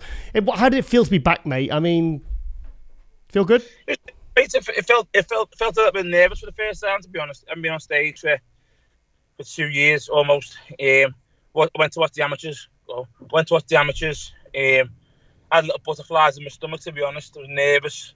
Never felt like that before. Probably because I haven't been on stage for a while, so it wasn't a new experience. It was just getting my feet wet again. Do you know what I mean? Which was the main thing. And obviously, I prepped last year for the Arnolds. Got stuck in airports. So it was one of them things. How good I'm going to look. I'm going to look better than my last show. What are people going to say? At the end of the day, mate, you have critics 24/7 in this sport, and everyone on the keyboard's a guru. They know everything. So, and we're the only sport that the athletes actually fucking respond to. So people give a lot of shit. So you got to be, on your game most of the time. I'll be honest, mate. You had me nervous though, because I knew you got out to Kuwait late. Yeah, I wasn't nervous, mate, because I knew where it was at. I was 128 kilo, 27 kilo. Askar said to me, 6 kilo, and we're ready. I said, okay, sound. He said, what are you doing for your food? I said, look, I'm eating healthy-ish. I'm having a few kebabs from the Greek place a couple of times a week. Just grilled chicken. I'm still on my granola, almond milk. I wasn't picking out, but I wasn't fucking strict 24/7. But he said, okay, we can. He said, not a problem when you come to Kuwait. We'll get stuck in there. I said, okay, so then obviously with Kuwait, not having the vaccine and stuff, we had to quarantine. That then I was in quarantine for 6 nights. I was on no supplements, nothing. But then lost fucking 6 kilo. The food was hard to get in. I was getting a bottle of water a day, 1.5 litres of water a day. I was getting nothing, basically just starving, mate. Went back to the gym, looked like a boy, to be honest. And then obviously within 10 days, I was dieting, but I was back up to 126 kilo, and I felt really good. I knew for a fact I'd be ready. I was ready 2 weeks ago. So after I got starting my diet on the 8th. Started my diet on the 8th of July. I posted on my old Instagram that it was 2 weeks out. When everyone's seen that door picture of me, I was just under 2 weeks out there, being dieting for just over 2 weeks. So mate, I knew I was ready. I let people just talk the shit. I don't say nothing, mate. I let the physique do the talking, and it done that on Sunday. Mate, I've never heard of anyone's body changing as fast as yours. Because I'm not naturally a big guy, mate. I'm not. I'm more like a hectomorph. My body's like just I can shift weight quick. That's easy for me. So with just a few weeks, did you not think, right, I'm putting a huge gamble here doing the NPC European? Why didn't you just maybe just shut it down for the Arnold UK and give yourself a really good long prep? Well, I knew I was going to win it. Yes. Yeah. That's it, mate. I knew it was there to beat me. Not being arrogant, mate, but I knew it was good. Rowley's plan was to go Tampa. Chicago. Win Chicago. I didn't do Prague. I didn't do Portugal because Vlad was doing it. He's a teammate, so I wanted Vlad to win Portugal, and then Rowley should have won Chicago, and I was going to win Spain. That was the team plan. That was what Askar and Badr had put together.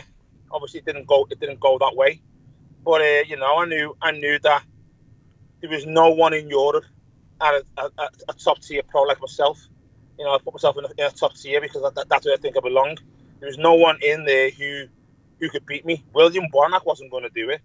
Wouldn't do a show like that. So I was confident in my ability. And then everyone, then obviously the worst case scenario happened. Rowley didn't qualify, and then everyone jumped on the Rowley's bandwagon. I just sat there, let everyone say what they wanted to say, and I was confident, mate. I said to everyone, "This is my time. I've got it." And no matter who was in the show, I said on my Instagram, no matter who was in the show, mate, I was winning it. bring anyone. I knew I was big. You know, I'm big again. Everyone see me, the British. I was small, but I was shredded. I'm big again, mate. I'm big, and I'm big. I'm in just as good as condition. You know, the lighting didn't show that, unfortunately, at the weekend. But you've seen it yourself. Yeah. I'm big. You know, what width wise, you know, Rolly didn't stand next to me, so you know, I was confident. Askar was confident. Bada was confident. Abdullah was. Chemo. So why not be strong myself and go there? Because at the end of the day, mate, I want to go to the Olympia. Yeah. So the Arnold doesn't qualify me for the Olympia, but Spain does. Yeah. I mean, thing is, you made your pro debut against Ruli, your old training partner, in 2016 in Body Power Pro. Was that a big moment, kind of? Because I know you came, because remember 2018 Prague, and you felt you should have beat Ruli, and it was bloody close. Yeah. You know, was that a big moment? Because I remember speaking to you in 2017 at San Marino, and you said my next kind of gauge for how I'm progressing is I want to beat Dexter, because I've not beat him. He's a level above, and that's a name I need to beat to know that I've moved up. Was that a big moment? Because it wasn't the Ruli we saw at Chicago. This was a much better Ruli. Was that a big deal for you? Yeah, mate, it was. You know, I went to Q8, and my goal was to be the second best bodybuilder in oxygen. That was my goal. You know, obviously Rami was there at the time, and Rolly, Ashkanani, and my plan in my head was to be the second best. And people laughed at it, mate. People did laugh at it in the gym, and you know, even people over here. But in my head, I knew it was possible. And everyone knows me, like, you know, Rolly's my friend, he's my brother, he's my training partner. He's, you know, we're close. But he knew, mate. He knew that I wanted to beat him, and he knew he wanted to beat me. You could see, you know, even though we're friends on stage, mate, you have to fight, and you can see that. You know, I wouldn't let him get in front. I was getting in front every time, moving his arm around. I had to fight, mate. And you know, we came on stage, we shook hands, and the best man won. And you know, Rolly shook my hand, and I shook his hand at Prague. I believe at Prague I should have won there, but it didn't happen. That's why I'm going back to Prague this year, because I feel badly done by. I feel like that show should have been mine. It's a title that I haven't got and that I need. So you know, mate, that's the reason why I'm going back there. And to me on Sunday winning Rolly, like I said, mate, was a lot more than just winning Rolly. It meant a lot to me. It put me. I know. Even though it isn't the Rolly Winkler from, you know, 2 years ago, he said he was a much better Rolly. It's put my mindset at ease, and it's let me know where I know now, mate, where I can stand with everyone else. You know, because size-wise, he's still big, mate. You see him, he's still big. But next to him, mate, people, you know, you said yourself, and the lady commenting, Nathan's outsized him, you know, and for people to say that about Rolly, it's in my head, mate. It made me think, listen, who else is bigger than Rolly out there? You know, you've got Akeem, and you got Akeem, and you've got Rami. That's it, mate. But for me to outsize him, in that category, to where, you know, I'm one of the big lads, but at the same time, I've got the aesthetics as a smaller person, you know, the small waist, the X frame, so it puts me in a different kettle of fish, basically, mate. So my look's different now, you know. Thing is, I mean, we're all disappointed by Rolly in Chicago, and I was like, oh my god, I hope this isn't the decline of Rolly. And then when he came out, and I went, shit, he's 85% now. He's got that fullness back. And then when you won, I actually said off camera, I said that was probably a big deal for Nathan to beat an almost full-size Rolly. I said that's a big deal for him. That's a huge step forward. Yeah, mate, it was. It was, for me, it was massive. Yeah. You know, that's why I said everyone's massive, because you know them. You know, it's not that everyone's like, oh, it's the downgrade of Rolly. It's not, mate. He's still big. He's still there. He's still one of the best in the world. But for me to do that, just even to get next to me, and you know, just to outwith him and outsize him, that means it means it's leaps and bounds for me, really. It shows what I've put in the past few months, you know, and it allows me to get a bit more confidence in myself, and then to realise, listen, like, you know, every bodybuilder thinks they're small. Everyone does, you know. It's in our gene, it's in our DNA. We all think we're small, but backstage they always think I'm small, because everyone goes, oh, he's got that nice pretty physique, everyone said it's nice and pretty, but no one ever said it's big. No one ever said it's big, mate. He don't. He always got that. He's got that black man roundness to his muscles and stuff. But no one ever said it's a big physique. And then when yourself people start saying, listen, you know, even on other stations, Nathan's outsized him. Then people starting to realize, well, listen, he's got a nice physique, but the kid's actually fucking big. Now, do you know what I mean? Do you know what I really noticed when you hit that front lat spread next to him and everything just opened up beautifully, and I was like, holy shit! I said he actually has outsized Rolly there, and Rolly's looking absolutely monstrous. Yeah, mate. So I was heavy. I was 119 kilo. I was heavy, mate. But and I've priced a bit of muscle to get into that show. So like everyone keeps asking, well, what's for the Olympia? I get 10 days off now, and then I get 7 weeks into the roll up. We plan on being roughly 124, 123 kilo for the Olympia, so we can gain 7 to 8 pounds on what the physique I've bought on the weekend, and a little bit sharper, which I believe it can be. We went for a look this week that was big. Everyone loved the New York look, and as course said, listen, we're gonna show them how big you can be. We'll worry on condition. We'll have the condition. We'll have your glutes striated. We'll have your midsection tight, but we're going for a big look. I said, okay, cool.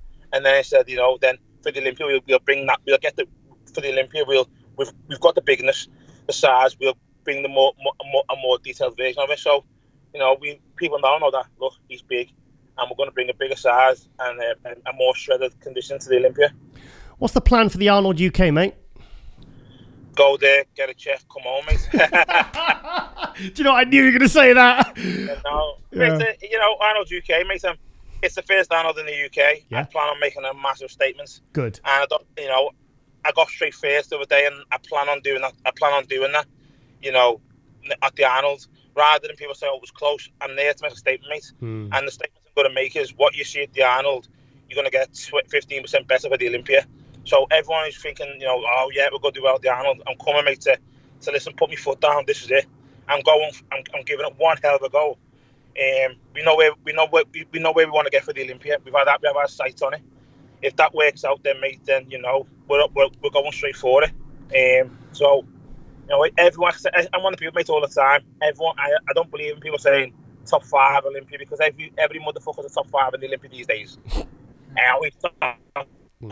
Top five, and you can only have 5 in the top 5, and I believe in my heart of heart where I belong and where my physique belongs. If it comes off, mate, then give it a year, and then I believe I'll be fighting for it. I believe that.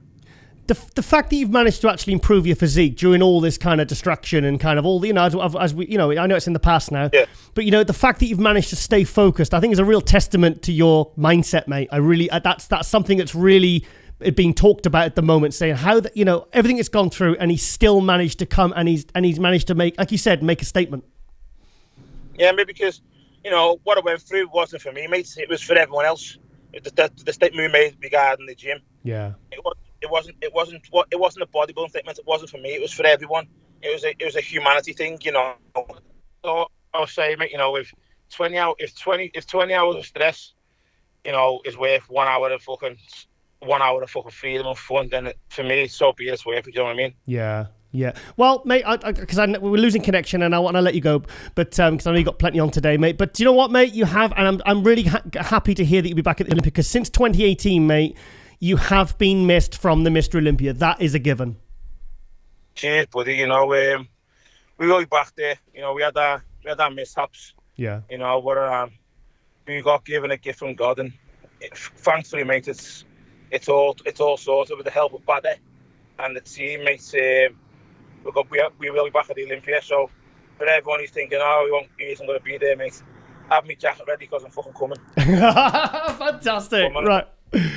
Oh, mate, it's so good. It's just, like I said, I was going, as you saw on the live stream commentary, I was going bananas, mate, when you won. And a few people sent me the video, and they've shared it on their Instagram, saying, listen to Giles' reaction when Nathan won. It's just, I was like, yeah! Because oh my God, it was a really, it was incredible, mate. It was an amazing weekend, and I'm so happy for you, and I'm just excited for what comes next, mate. I really am. Yeah, mate, hopefully, mate, we'll be, lifting a few more trophies, breaking a few more dreams, but it's in the sport, mate. It's every man for themselves. Yeah. If you're not willing to put the work in, you can't get the reward. So sorry, one final question. When do you go back to Kuwait, mate? I missed that. Sorry. I return to I got to go to Abu Dhabi next week. Okay. So prep starts again next week. for me, mate. I mean, I'm still eating clean now. I'm not eating no shit. No Mackies. No Mackies. No Mackies. No, mate. No, mate. My mind's focused now. It's 100% set. Good. So we're back in Abu Dhabi as of next Thursday. Yeah. And we go from there, mate. Straight run through to the Arnold, England, and then we'll probably arrive at the Arnold on Thursday night, probably. I don't hold water. I'll lose weight during the flight. So, I'll just get there the day before, and then obviously, I'll probably leave on the Sunday for the Olympia. If we're allowed to fly, due to quarantine, I'm being told that right now you can't fly from England to America unless you quarantine for 2 weeks. If that is the case, then obviously, the Arnold will be out the window. But hopefully, mate, if everything changes and I can get from England to America straight away without having to quarantine, then I'm still there. Nathan, I know you're going to anyway, but mate, just to stay on it, mate, and just keep doing what you're doing, and we just wish you all the very best, mate. And like I said, I'm just bloody excited. I'm most excited about the Olympia, I'll be honest, because I just want to see you back up there. Because I remember, I know I said this 1,000 times, but you were 7th in 2017. I had you swap with Sean Roden, so you're already a top 5 guy in my mind, mate. So let's see if we can get you back in that top 5 where you belong this year. Cheers, mate. I hope so.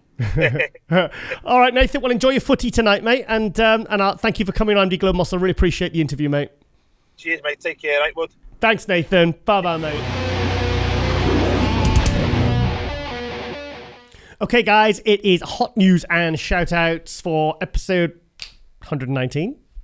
Season 4, episode 29. Yeah, sorry, got it right. Yeah, 119 episodes. Holy shit. Right, okay. Lots been going on this week. Okay, first account I'm going to go to is The Beast. Is back. Ruli Winkler.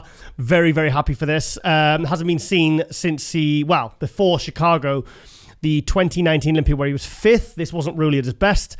And then he came back to a disappointing 5th place in Chicago. And we were all kind of a little bit deflated and feeling a little bit shit. And because obviously, you're not a real bodybuilding fan unless you absolutely love Ruli. And, he looks sad there, doesn't he? He looks really sad. He looks really sad. But look at his arms. See, that's what I saw on the weekend at the NPC European.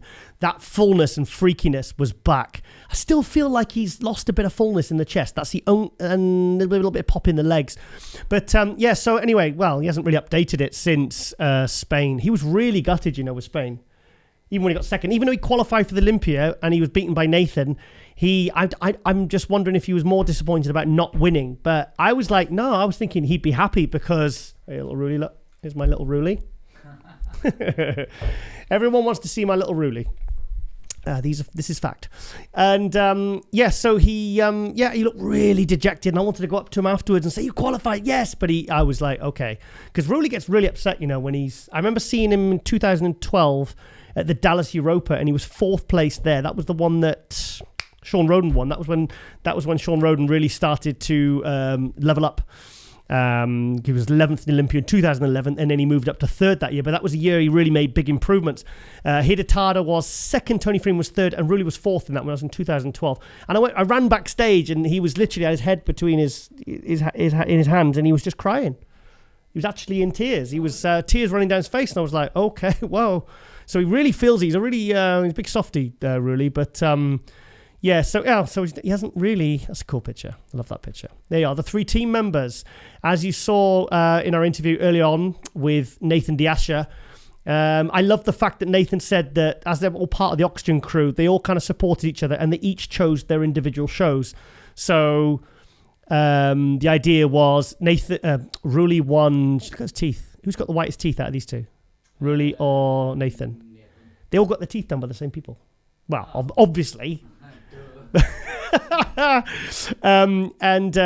idea was they would stay away from those contests. Ruli would go win Chicago, so Nathan or Vlad wouldn't do that.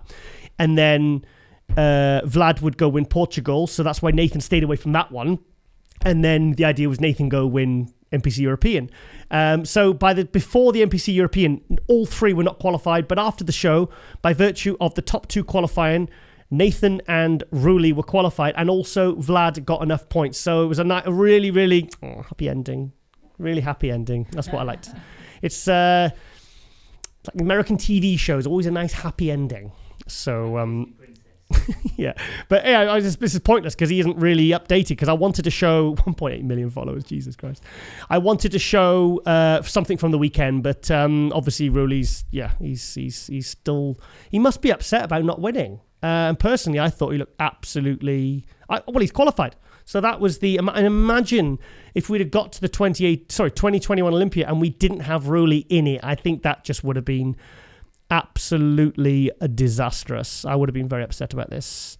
So here we go. Do you want to hear my voice? Friends, training partners, old training partners. That's me. These guys look amazing. Just turn it down a bit, mate, please.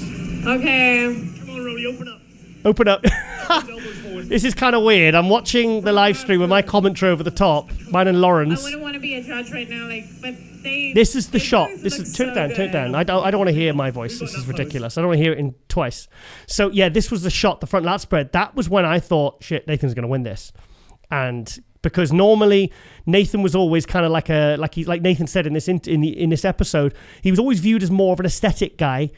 And Rowley was the mass monster, but I tell you what, Nathan there looks really well. He's as big as Rowley now, if not bigger, in terms of actual size and thickness. There we have Tim Buddersheim in the background. He was third. We got Vlad there, really looking like a polished professional now. He was fourth, and this was David Hoffman from the Classic. So just turn up a little bit. I just want to. It's going to be quite weird. I don't want to hear what I'm saying. That's Nathan all day. Nathan all day in the back shots. Yeah, turn it down. It's stupid. This is stupid. Sorry, man. I'm getting all giddy. Getting giddy again, like I was on the weekend. And do you know what? 12 hours straight I was doing that commentary for, but I absolutely loved it. It was amazing. What's that? Well, no, in the nighttime I started getting a sore throat, and I was thinking, that's how it starts. No, because I started feeling really ill. On the 212, I started flagging because apparently I went a sheet white, but the thing is we had a camera on us, so I couldn't kind of let it show, because in between categories they were putting the camera on us, and I couldn't be like sort of slumped in the chair or kind of like hyperventilating, so I kind of had to kind of keep myself, but kind of like so yeah, Rowley's midsection looked very good, mine, in this. I was very look at that. Normally Rowley is usually a lot smaller than that to get his midsection that good, so this was, I was so excited. I wanted to see that bigger version of Rowley back, and that's exactly what we got. And I think his condition was great. I think he should be proud. And I now want to see him. Do you think he'll win the Arnold? Yes. If Brandon Curry's definitely doing it, then it's going to be Brandon, Bonac, and Rowley top three. I think then the next three will be Steve Kuklo, Sergio. I think Hassan's in that one as well. So Hassan didn't look too good. Well, I thought Hassan. The thing is, I've not really looked at the Texas pictures yet. Sorry? Not the Texas one. Oh, really? I was traveling back. I wasn't really, I kind of just looked at a few pictures. But I thought the couple of pictures I did see, maybe the lighting was just really good, but I thought he looked great. Sorry? Well, yeah. I mean, God, how many shows has he done now? He did New York Pro, Puerto Rico. Was he in Indy? Yeah. Was they Indy? Was it Indy? New York Pro was Hassan Mustafa's first show. And then wish you all the best, more dry. Okay. Wish you. So he's messaging Rowley, so he wants to see you more dry. Okay. I got Rowley on that one. She must be the only one who thinks, it's not about Lauren. She must be the only one. So how can this so fucking wrong? Oh yeah, Nathan's far surpassed the last 2 years, much better than the legs. Bruh, the commentators. Oh, thanks guys. Okay, we'll get off that. Oh no, that's the first negative. Do you know what? That's the first negative comment I've seen. I thought we were awesome. So there you go. His voice sounds a bit annoying. Up yours. I had a great time, and the comments we got. Oh well, you never know how you're going to be received. I mean, I'm there to do a job, so Sorry. The expos like that. Oh, was it? It's powerlifting event, the world's strongest woman. I don't want to talk about Fit Expos weeks ago. Right, okay. Okay, yeah, so what was the reason for looking at... Oh, yeah, I just wanted to show Rowley, really. Yeah. So, yeah, that was it. So I just wanted to show some footage of Rowley from the NPC European last weekend. So, okay, our next shout out is... I forgot why I've brought this one guy up as well. Oh, it was Rowley again. Yeah, Rowley again. I just wanted to see some actual... Okay. Let's have a little bit of sound, please. I want to hear me absolutely having a fit. Rowley's posing was really good in this as well. So, oh yeah, turn it off because of the music. Sorry, mate. Sorry. It's like the okey cokey, this. In, out, in, out. Oh, look at Rowley there, mate. Looks good. He does look good. This is not 100% Rowley, but this is probably 85, 90%, which I think is incredible when you think about how he looked at Chicago when he was 5th place just a few weeks ago. So, yeah, look at that. I mean, has Rowley got the best arms in the IPP? He's not really flexing his legs, though, is he? No. I do think, actually, I think he was slightly better conditioned in Chicago. Well, certainly through the glutes and the hams, but I think the trade-off of all the extra fullness and all the extra size, I think this is a better look, much better look. The light, yeah, I can see why they said the lighting's okay, but it could have been. Look at that! God, he's such a monster, isn't he? Really? Oh, I love him. He's awesome. Yeah. Oh, it was such a. That's the shot. Look at that. Whoa. Yeah, and the stomach as well he's just keeping that nice and tight there. But I think this is a really nice look for Rowley. I think he looked really good. I really think he looked really good. Really good. really good. Oh, and also I want to give a shout out to Rob Taylor from the UK. This was his pro debut, British athlete. Awesome pro debut he was 8th place, top 10. So that's really, I mean, you'd have, in this kind of contest, with this kind of level of competition, he has to be happy with that. And he, as you can see, he nailed the condition. It's funny because where I was sat, I couldn't really tell too much. Glad he stayed open. Look at that. Yeah, the legs are amazing. I do like it. I mean, look at that. That's good condition. The density, the separation, everything. You know. God, look at that. Wow. Okay, I'm talking about man's ass here. Stop it. So as you can see, another couple of years, a bit more fullness in the upper body. The lower body's incredible, calves, everything. He's very complete. But as he fills out and he gets a little bit more width and everything, I tell you what, he's going to be a good pro. He's going to be a very good pro. That's a really good shot. That's really nice. Looks really good. And again, very, very white teeth. So I almost got the shot before. Yeah, side tricep. Yeah, looks nice. I don't think he's quite hitting the shot properly there. Maybe the photographer just caught it mid pose, but yeah, I can see in these pictures now. Actually, he was this conditioning, the color, the kind of skin tone, everything. It looks really good. He looks that was a great pro debut there for. Let's have a look at his Instagram. Sorry, the Real Muscle Unit _ IFBB Pro. Yeah, full and peeled. Yeah, very good. Yeah, great start, mate. We'll have to get him on MD Global Muscle very, very soon. Let's have a look at Nathan. I've not properly looked at that many shots yet. Yeah, he still needs that little bit more ham drop, doesn't he? Maybe he's just not posing it, because what you do is to get the ham drop, you really push your leg in against the other one and you flex your glute and the hamstring pops out. That's what you do. You don't tense your hamstring.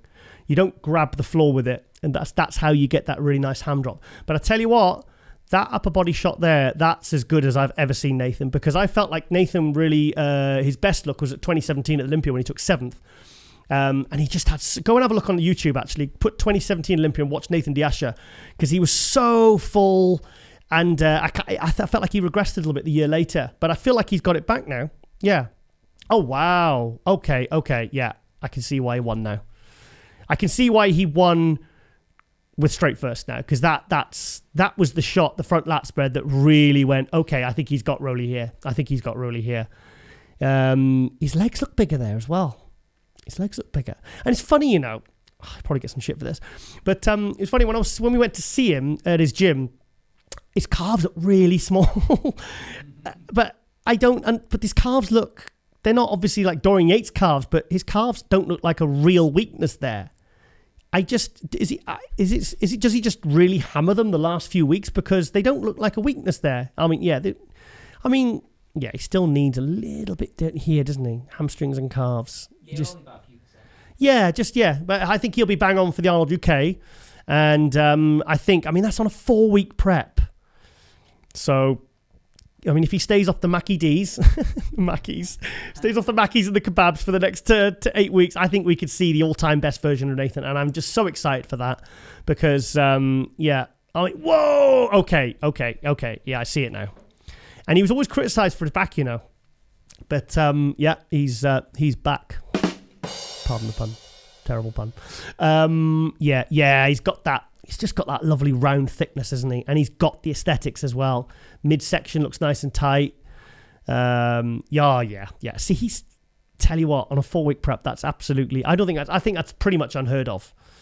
I've never seen. That's why I said, "Are you fibbing, mate?" And he messaged me. He says, "No, I'm not. I think he messaged me on Instagram or something." And he says, "Yeah." He says, "I'm serious. Started me diet on July something. I don't know, whatever. I can't remember the date."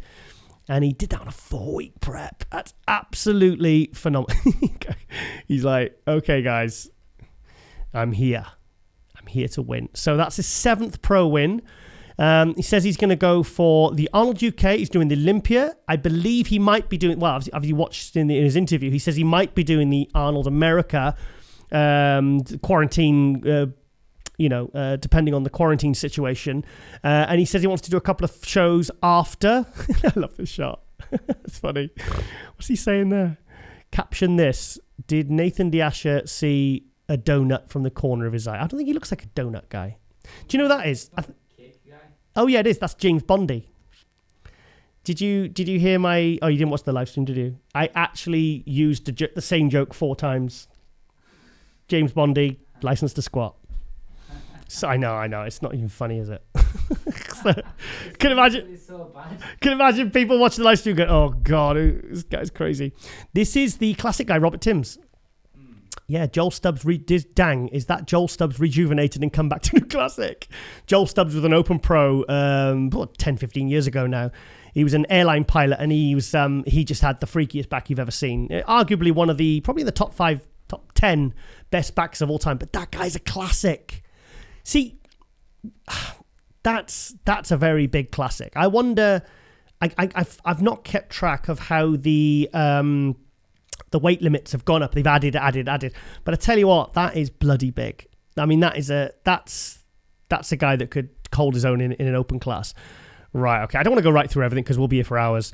But let's go to the next one. Our next shout out is Martin Fitzwater, 24 years old. Brett Wilkin training, not Wilkins, it's Wilkin apparently. Ron corrected me. Mart Fitz, I'm not even saying that, just read it.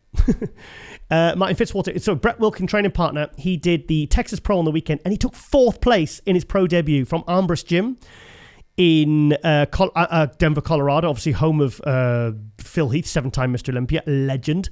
And yeah, he delivered because I mean, the pressure he must have felt with Brett Wilkin, his training partner again, gets second at Chicago and kind of, nearly beating, well, he didn't beat, but he was very close, second place in his pro, in his pro debut, Brett Wilkin.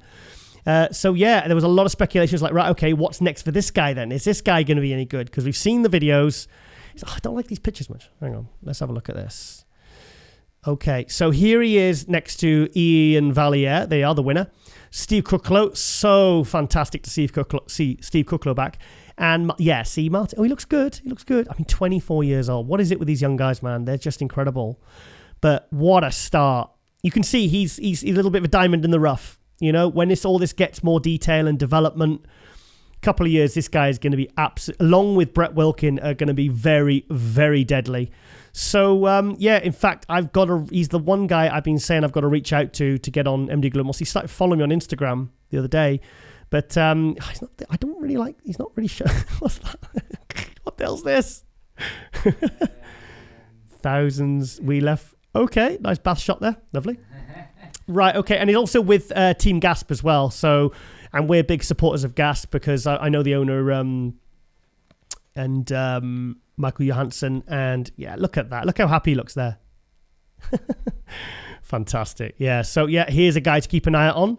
But what an amazing 2 newcomers coming to the industry, taking Brett Wilkin taking second in Chicago, and Martin Fitzwater taking 4th here at the Texas Pro. So, and also a big shout out to Freddie Nadeau, Angelica Texera, and Sheila, sorry, I forget her last name, the 3 promoters of the Texas Pro.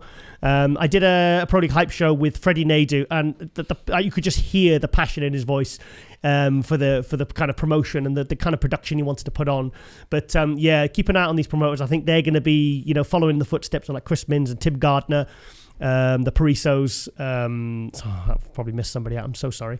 Of the real kind of super promoters that really go above and beyond for their events. So, okay, we have Vlad Suhoruchko, who we had in. See, look, he's just changed that recently there. Vlad the Impaler. Look, see? He said that was because of me, because obviously a lot of these athletes, they it's cool when they get a cool nickname. But, Stick for life now. yeah, well, hopefully. Or, what do you think to Darth Vader? Thing is, it's more of a written joke, because if you put Vlad, like the little line, it's hyphen, like ER, it kind of, but Vlader or Vlada, it doesn't really sound right. So it's more of a written joke. Yeah. So Unless you had a lightsaber. don't be too hard on me, okay? License to Squat, 5th time I've used that one. It's License to Squat. Yeah, I can just imagine people just not laughing at that one. Right, okay, so Vlad, I don't want to see your ass, mate. Right, okay, here we are. Is this the pose down footage? Yeah, here we go. This is the pose down footage Vlad was telling us about. He's put it on TikTok. So, come on, keep playing. Oh no, it stopped. Why has it stopped? Let's go in and out again and get that refreshed. Okay, because this is cool. So there he is with team member Ruli Winkler. Oh, is that it? That's a bit shit. It's only a couple of seconds. We pose down with Beast Ruli Winkler. Love you, brother. Always making fun together. We are laughing when I told him about my age. He is like my father. Because Ruli's 44 and Vlad's only 25. So, yeah, he could theoretically be old enough to be his dad. There's Theo Legeria as well with Tim Buttersheim. They look absolutely fantastic at this event. Certainly the best Theo I've ever seen. And, video's not really playing. Let's have a look at this one. Let's have a look at this here. So, what an event. What an event. So that was the first call out. This guy looked really good, mind. Sarhan. This is they said he's a young guy. So here's another guy probably in his early 20s as well. But this guy, when he fills his lower body out, this guy is one to watch. Very, very much so. Let's have a look at the next video. Okay, here with the back shots. Yeah, look at Vlad. The conditioning. If you really zoom in on this, on his condition, it's like kind of low resolution footage here. Tell you what, I thought it was close, but Nathan looks like look at that. Nathan's real bicep. That was never like that before.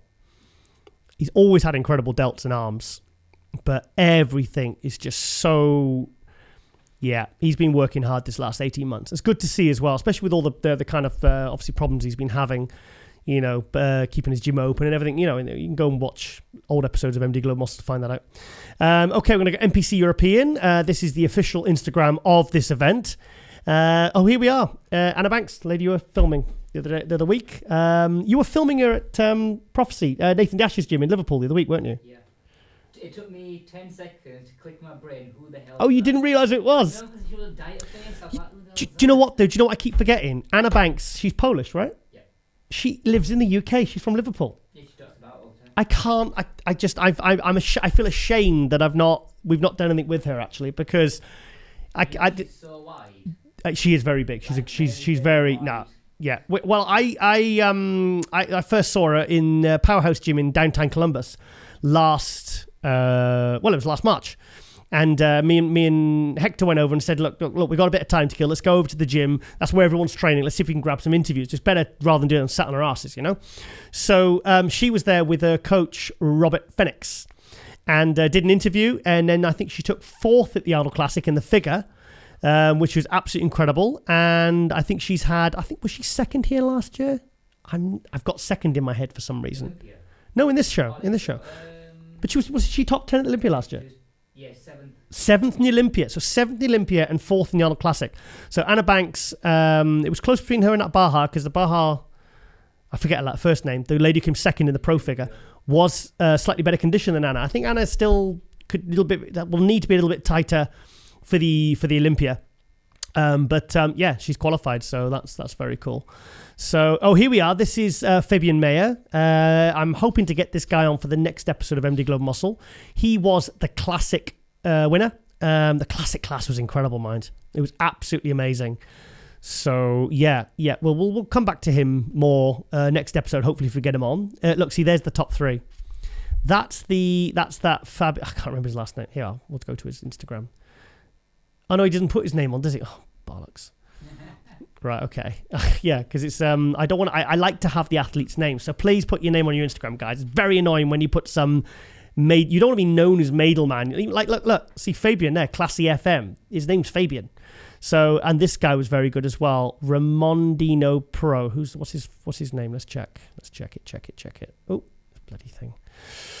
So this is Dino. See, again, they're not putting the bloody names on it. It's very... Do you know what? I think it hurts them when they do that. So, okay, we're going to go to our next shout out. Is Battle Up Productions. These are the promoters of the Texas Pro. I wonder if they've got anything interesting. Is it anything worth looking at here? Let's go to the top 3. There you go. There's the top 3. Incredible top 3. Steve Kucklow, Phil Clayhar, and Ian Valliere. I honestly would have had no arguments with any 3 of these winning. I didn't think Phil could duplicate what he brought to Tampa when he went from 11th in Chicago to 2nd in 2 weeks. I didn't think he could duplicate it, but duplicate that again, but he actually did. So what he's managed to achieve there is absolutely phenomenal. But yeah, Valliere going into the Olympia now with 2 wins. I think we're not going to see Steve Kucklow at the Olympia this year. I think the Arnold Classic is going to be his last show because I think it's going to be a tough show for him to win. But I mean, he'll be top 5. Absolutely. Be very shocked if he wasn't. But yeah. So there was the See, there you are. Yeah, Ian Valliere, amazing, absolutely amazing. Yeah. He looked good. He always pulls it out the bag for the night show. So okay, yeah, there's not much on there really. Not much on there. Okay, next shout out is Ian Valliere. So yes, 2 wins. I mean, I think that takes a lot of balls to, go into another show just after you've won a big pro show, going up against big names like Steve Kucklow, and because if you go get beat, then you're going to be remembered as the second place. Well, not necessarily, but it's just a quick video. Here you go, Ian Valliere. Let's put some sound on. Yeah, no, there's not much really. It's just that front lat spread. Right, okay. Yeah, so I just want to give a quick shout out to Ian Valliere. Yeah, not very good footage, is it? Yeah, he looks awesome. I wonder if he was a little bit tighter actually than he was at Tampa because he was Patrick Tour, his coach, told me that on the morning of the show of the Tampa, Ian was 260, which was up 8 pounds from his 7th place at the Olympia. That was his body weight when he was weighed that morning or whatever. But yeah, I'd love to know if he was a little bit tighter again because I think he could have been a couple of pounds tighter from Tampa to this show, which he was. But yeah, Ian's one of those guys that you just really have to see in the high resolution images because sometimes when you see low resolution footage or images, he doesn't actually look as impressive as he does when you see either good quality footage or good quality images. So, and a lot of people still saying he's still not hitting his compulsory poses as well as maybe he could. So I'm sure Ian is on the case with his coach Patrick Tour to get it absolutely, bang on. I like this shot. You really see the size of his legs there. Look at that. Absolutely phenomenal. Oh, we're losing a bit of light now. Okay, we'll be finished soon anyway. So wrap it up for the day. Because sometimes we film this before some of the other interviews, but for this one we've done it right at the end, so I can talk with confidence about all the athletes the people we're interviewing are going to turn up because they have. so yeah. Anyway, like I said, just a quick shout out there to Ian. I think it's about the 30th shout out I've given him in the last 30 episodes. So, next we're going to go to Ahmed Wadani from Egypt, one of the Q8 crew as well again. Ahmed won Texas. So, I was absolutely so... Here we are. Can I have a bit of sound? Yeah, I'm so happy he got through to the Olympia. Who's this guy? Who is this guy in the baseball cap? Yeah. Do you know, I would love to think I could wear a t-shirt at these events, but because sometimes they get so hot, but I have to wear a 3-piece suit. I'm sorry. I do. No, I do. I mean, I was melting in Spain. I mean, literally, they need a bit more aircon in that. The venue was incredible, but they could have done with pumping, turning up the power on the old aircon because I was dying. So, slushy, what? Oh, look at that. Yeah, he looks really good. So, he was second in Tampa. Was it second in Chicago? Yeah, second in Chicago to Keon Pearson. And then he was second to Kerith Badjo in Tampa. And we had him on and he said, yes, I'm just going to keep going until I qualify for the Olympia. So he was staying with Mohamed Shaban, his fellow Egyptian. And he got the win and he got the qualification. So I'm really, really happy about that. Look at that midsection. Look at that. Ron Harris is right. He does, even though this isn't kind of a high resolution footage, you can see that he could still get better conditioning for the Olympia. But if he does, if he gets more detail, he could be, I'd like to think he could make top 6 at the Olympia, actually. You think? Yeah. I think he's going to have to be more conditioned than that. I mean, like I said, it's not high quality footage he's posted here. Who's going to fight? He won't be top 6 if he comes in that condition. But I think he looks slightly better at Tampa. I don't know whether it's just this footage, but for me, I think he looked better in Tampa. It's funny because I saw this video before and I thought, oh yes, he looked better, but I don't think he did. Did. What am I talking about? Getting tired. Yeah. He needs more going on around here. He needs more detail, but he can do that in 8 weeks. It's achievable. So, Callum, can you just read all this for me, please? I don't speak Arabic. Blah, blah, blah, blah, blah, blah, blah, blah, blah. So I don't speak that language. I don't speak any language apart from English. It says O2 gyms. Oh, yeah. Yes. Blah, blah, blah, blah, blah, blah. O2. Here he is training with the... How could you describe Charles Glass? Very, very legendary. The Godfather. I don't like that. It sounds a bit sinister, that. He's just the master trainer, isn't he? He's like I mean, imagine the day when he either leaves Gold Gym or he retires. It just wouldn't be the same if he wasn't there. But, yeah. There we are. It's just pulled down. A bit boring. Right, okay. Here he is with his fellow Egyptians. Here we go. Hassan. Look at the size of Hassan's arms. Such a freak. But yeah, I tell you what, Egyptian bodybuilding, I know we featured it, really kind of focused on it a couple of episodes ago. But, we have Mohamed El Imam in there on the right. I think he's going through to the Olympia. We have Amir Wadani in the 212. We had Hassan Mustafa. I'm not sure if he's qualified, but he's then going to the Arnold Classic as well. That's about his 5th show of the year. And then we also, obviously, Big Ramy. That's kind of the numero uno Egyptian of all. Stop it now. Stop it. You're fired. If you don't know who Ramy is. Yeah. Oh, look, he's put our clip of Globe Muscle up. Shameless plug time. The lighting's a bit bright there, mate. You should have sorted that. Why is everything orange? I don't know. Maybe I'll put some fake tan on that day or something. So, I'm taking my tanning tablets. Eating too many carrots. My skin's gone orange. But, we don't see this. This is bloody Chicago. It's weeks ago. It's been, God. Do you know what? I'm actually struggling to keep up with where all the shows are and where they've... Because, there's been, last weekend there was, 3 shows in one weekend. The weekend before Tampa, wasn't it? Tampa? Yeah, Tampa. Was it 2 weeks before that, Chicago? Oh, my God, it's been such an exciting month for bodybuilding. And all the shows have just been so much fun to watch as well and follow. And also things like Phil Claha going from 11th to 2nd, Austin Carr going from 16th to 2nd in 1 week. I mean, it's been full of surprises, and I've really enjoyed it. Right, okay. Tell you what, 21 years old, English pro from Scotland. She turned pro in 2019. Alex Small and Lauren actually called this. Lauren Lotter, host of Buff Bombshell, my other half. She said weeks ago, I think Alex will win the NPC European. I was like, how do you even know that? I said, because you can base, it's not, until you see the routine, you don't know how good somebody is. And Lauren said, she called it. She says, no, she's going to win. I've got a feeling she's good. I've seen some of her moves because Lauren has a bit of a gymnastics kind of a dance background. And she says, no, I'm telling you, she's good enough to win. And she was, imagine that, 21 years old. Should we put some sound on? No, why? Music. Okay, there's Paul Crook, British judge there. Yeah. Oh, wow. I mean, I couldn't get over a lower body. It was just incredible. Okay, there's actually no sound on that one. No, it is. Right, okay, let's watch a bit of the routine. Are we allowed to watch that little bit of routine? Hang on.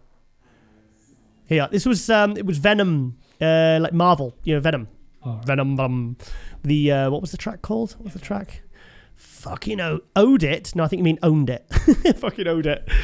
Yeah, George White there from MD Forum grabbed that Olympia spot. First ever Scottish Olympia competitor. Hang on a minute. Is that true? I have no idea. Hang on a minute. No, surely Scotland just had a bodybuilder in the Scotland. Sorry. Getting tired now. Have we ever had a Scottish athlete in the Olympia before? No. Oh my God. That's huge for Scotland to have the first ever IFBB Pro in the Olympia this year. That's incredible. Well, we're getting Alex on, actually. I'm trying to get her on for next episode 30, 120. Yeah, 120. But yeah, she won. I think she won straight first as well. So absolutely 20. I've got to keep saying that. 21. What is it with all these new guys and ladies coming through? You got here, Alex Small at 21. Oh, we've gone through. We've got, Regan Grimes, Vlad. It's absolutely phenomenal. Wow, look at that. Yeah, okay. Well, I'm very excited to see Alex's progression, but I think her star is born. I really do. Oh, she was so happy. We spoke to her a little bit before the event in the foyer and stuff, and she seems really lovely. So, but imagine that, your first pro show, 2 years after turning pro, and you win your first pro show and you're going to the Olympia. I mean, that is absolutely incredible. Right, okay, yeah, so we'll find out more from Alex next episode, hopefully, if we can schedule and get her on. But I'm really excited to hear her story because, yeah, I think we could have a new star in the fitness there. So, and from Scotland, the first ever Scottish pro going to the Olympia. Okay, Robert Timms, this is the guy myself and Ron Harris are talking about who won the Texas Pro. Where's that video? Is he posting it? The one where this is the one where he first comes out. This is so cool. Look at this. Watch this. Wow. Unbelievable. Look at that. I bet everyone was just losing their shit when he came out. Because here's a guy who hasn't been seen. I think Ron said it was for three years since he's been on stage. I remember at the 2018 Olympia, actually, or one of the Olympias. It must have been the 2018 Olympia. But and Ron said he was 6th in the first Classic Olympia back in 2016. And then he just started slipping. And obviously, took a couple of years off, come back, and has absolutely... I love that. I love the way he poses. Look at the midsection. I mean, that is a really good example of Classic. Really good example. Yeah. He's got everything. Wow. Condition, separation. Look at the back. That's insane. Yeah. Well, I'm definitely going to get Robert on. Oh, no, he's going on Ron line, so I don't want us to clash. So let's have a look at his back. But yeah, I'm going to leave it a few weeks, but I'm definitely going to get Robert on Globe. Look at that. We've shown this picture before. His shoulders are incredible. Absolutely incredible. USAF. What does that mean? Air Force. Oh, USAF. Duh. US Air Force. Figure it out, Giles. Hey, I've had a busy week. Leave off. Okay, we're going to go to our next shout out. Is Fabian Mayer, classy_FM. Oh, I need to be changed. Won the Classic at the NPC European. So he was 5th. Was he 5th in Chicago or Tampa? He was 5th in another pro show, and he was one of the favourites going in. So obviously maybe his fans were quite disappointed that he only got top 5. Still impressive. But then he came here, and I was obviously there doing the live stream commentary, but this was a really tough class. This Classic class, I think it was probably...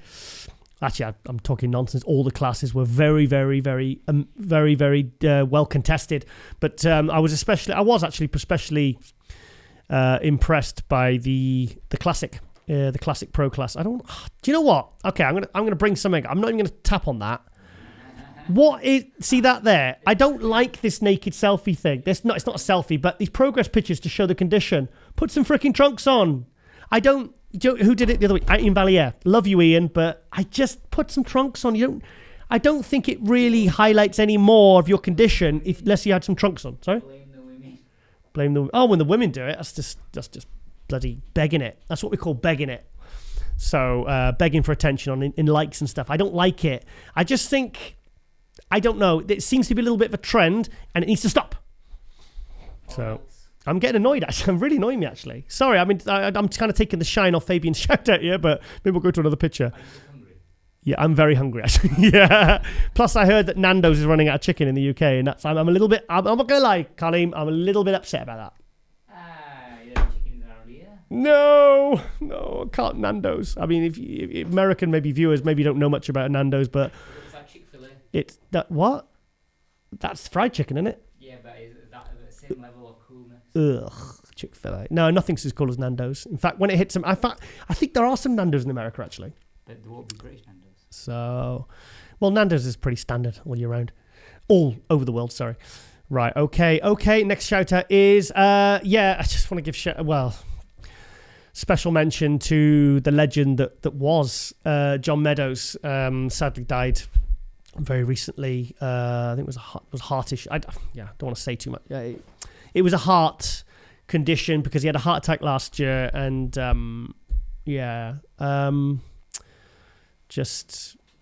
what a wonderful, wonderful man. And when it first happened, the first people I thought about were Missy Truscott and Terence Ruffin, who obviously he was working with. And he's just one of those guys that I think I said on a previous episode of MD Glow Muscle.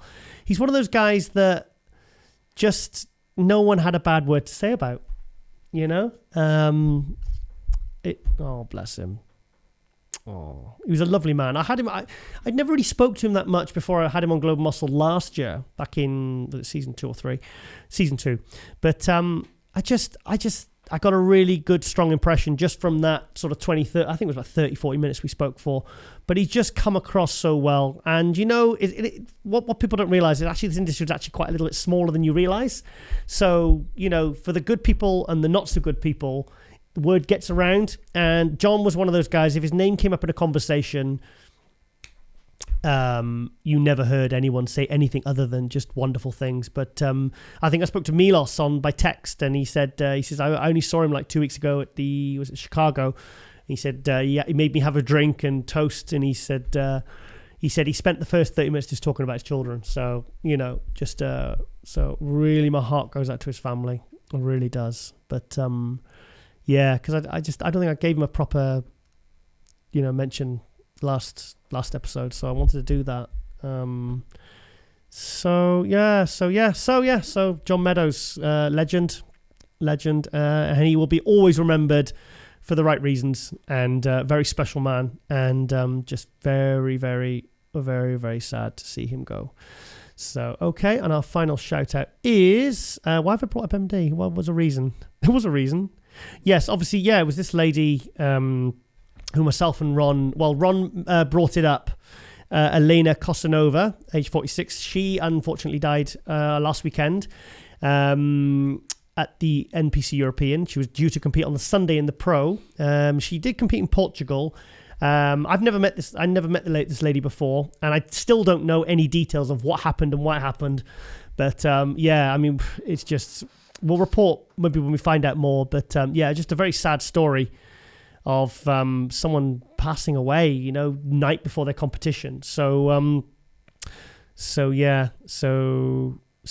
Lena died in Alicante, Spain this past weekend, just as she was set to compete in the Europa Pro. She had placed second in that event in 2020 and more recently took fifth in the Portugal Pro.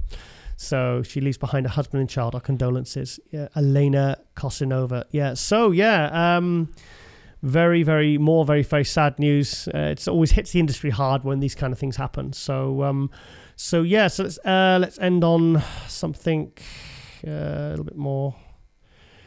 It's not so tragic. It's just that's it. I think that's it. Yeah. Okay then. Well, I hope you've enjoyed this episode. I certainly have. I actually really enjoyed this episode. It was everyone delivered, and we've already planned next episode because we were in Alicante last week. We normally film on a Sunday. We were actually, rather than skip a week, I just said, look, we'll do it a couple of days later, and we'll release it a couple of days later. So anyway, yeah. So, and also, like I said, I said in the intro, cramp. Oh God. Oh yeah, I need to eat. Big thank you there to Emilio Martinez for inviting myself and Lauren out to the NPC Europa European Championships. Big thank you there. Had a wonderful time, and we can't wait to go back. So yes, I'm sure we'll be going back to Spain many more times because we had such an amazing experience. So okay then, guys, I hope you enjoyed this episode, and I'll always thank you for watching, thank you for supporting, and ladies and gentlemen, we are out.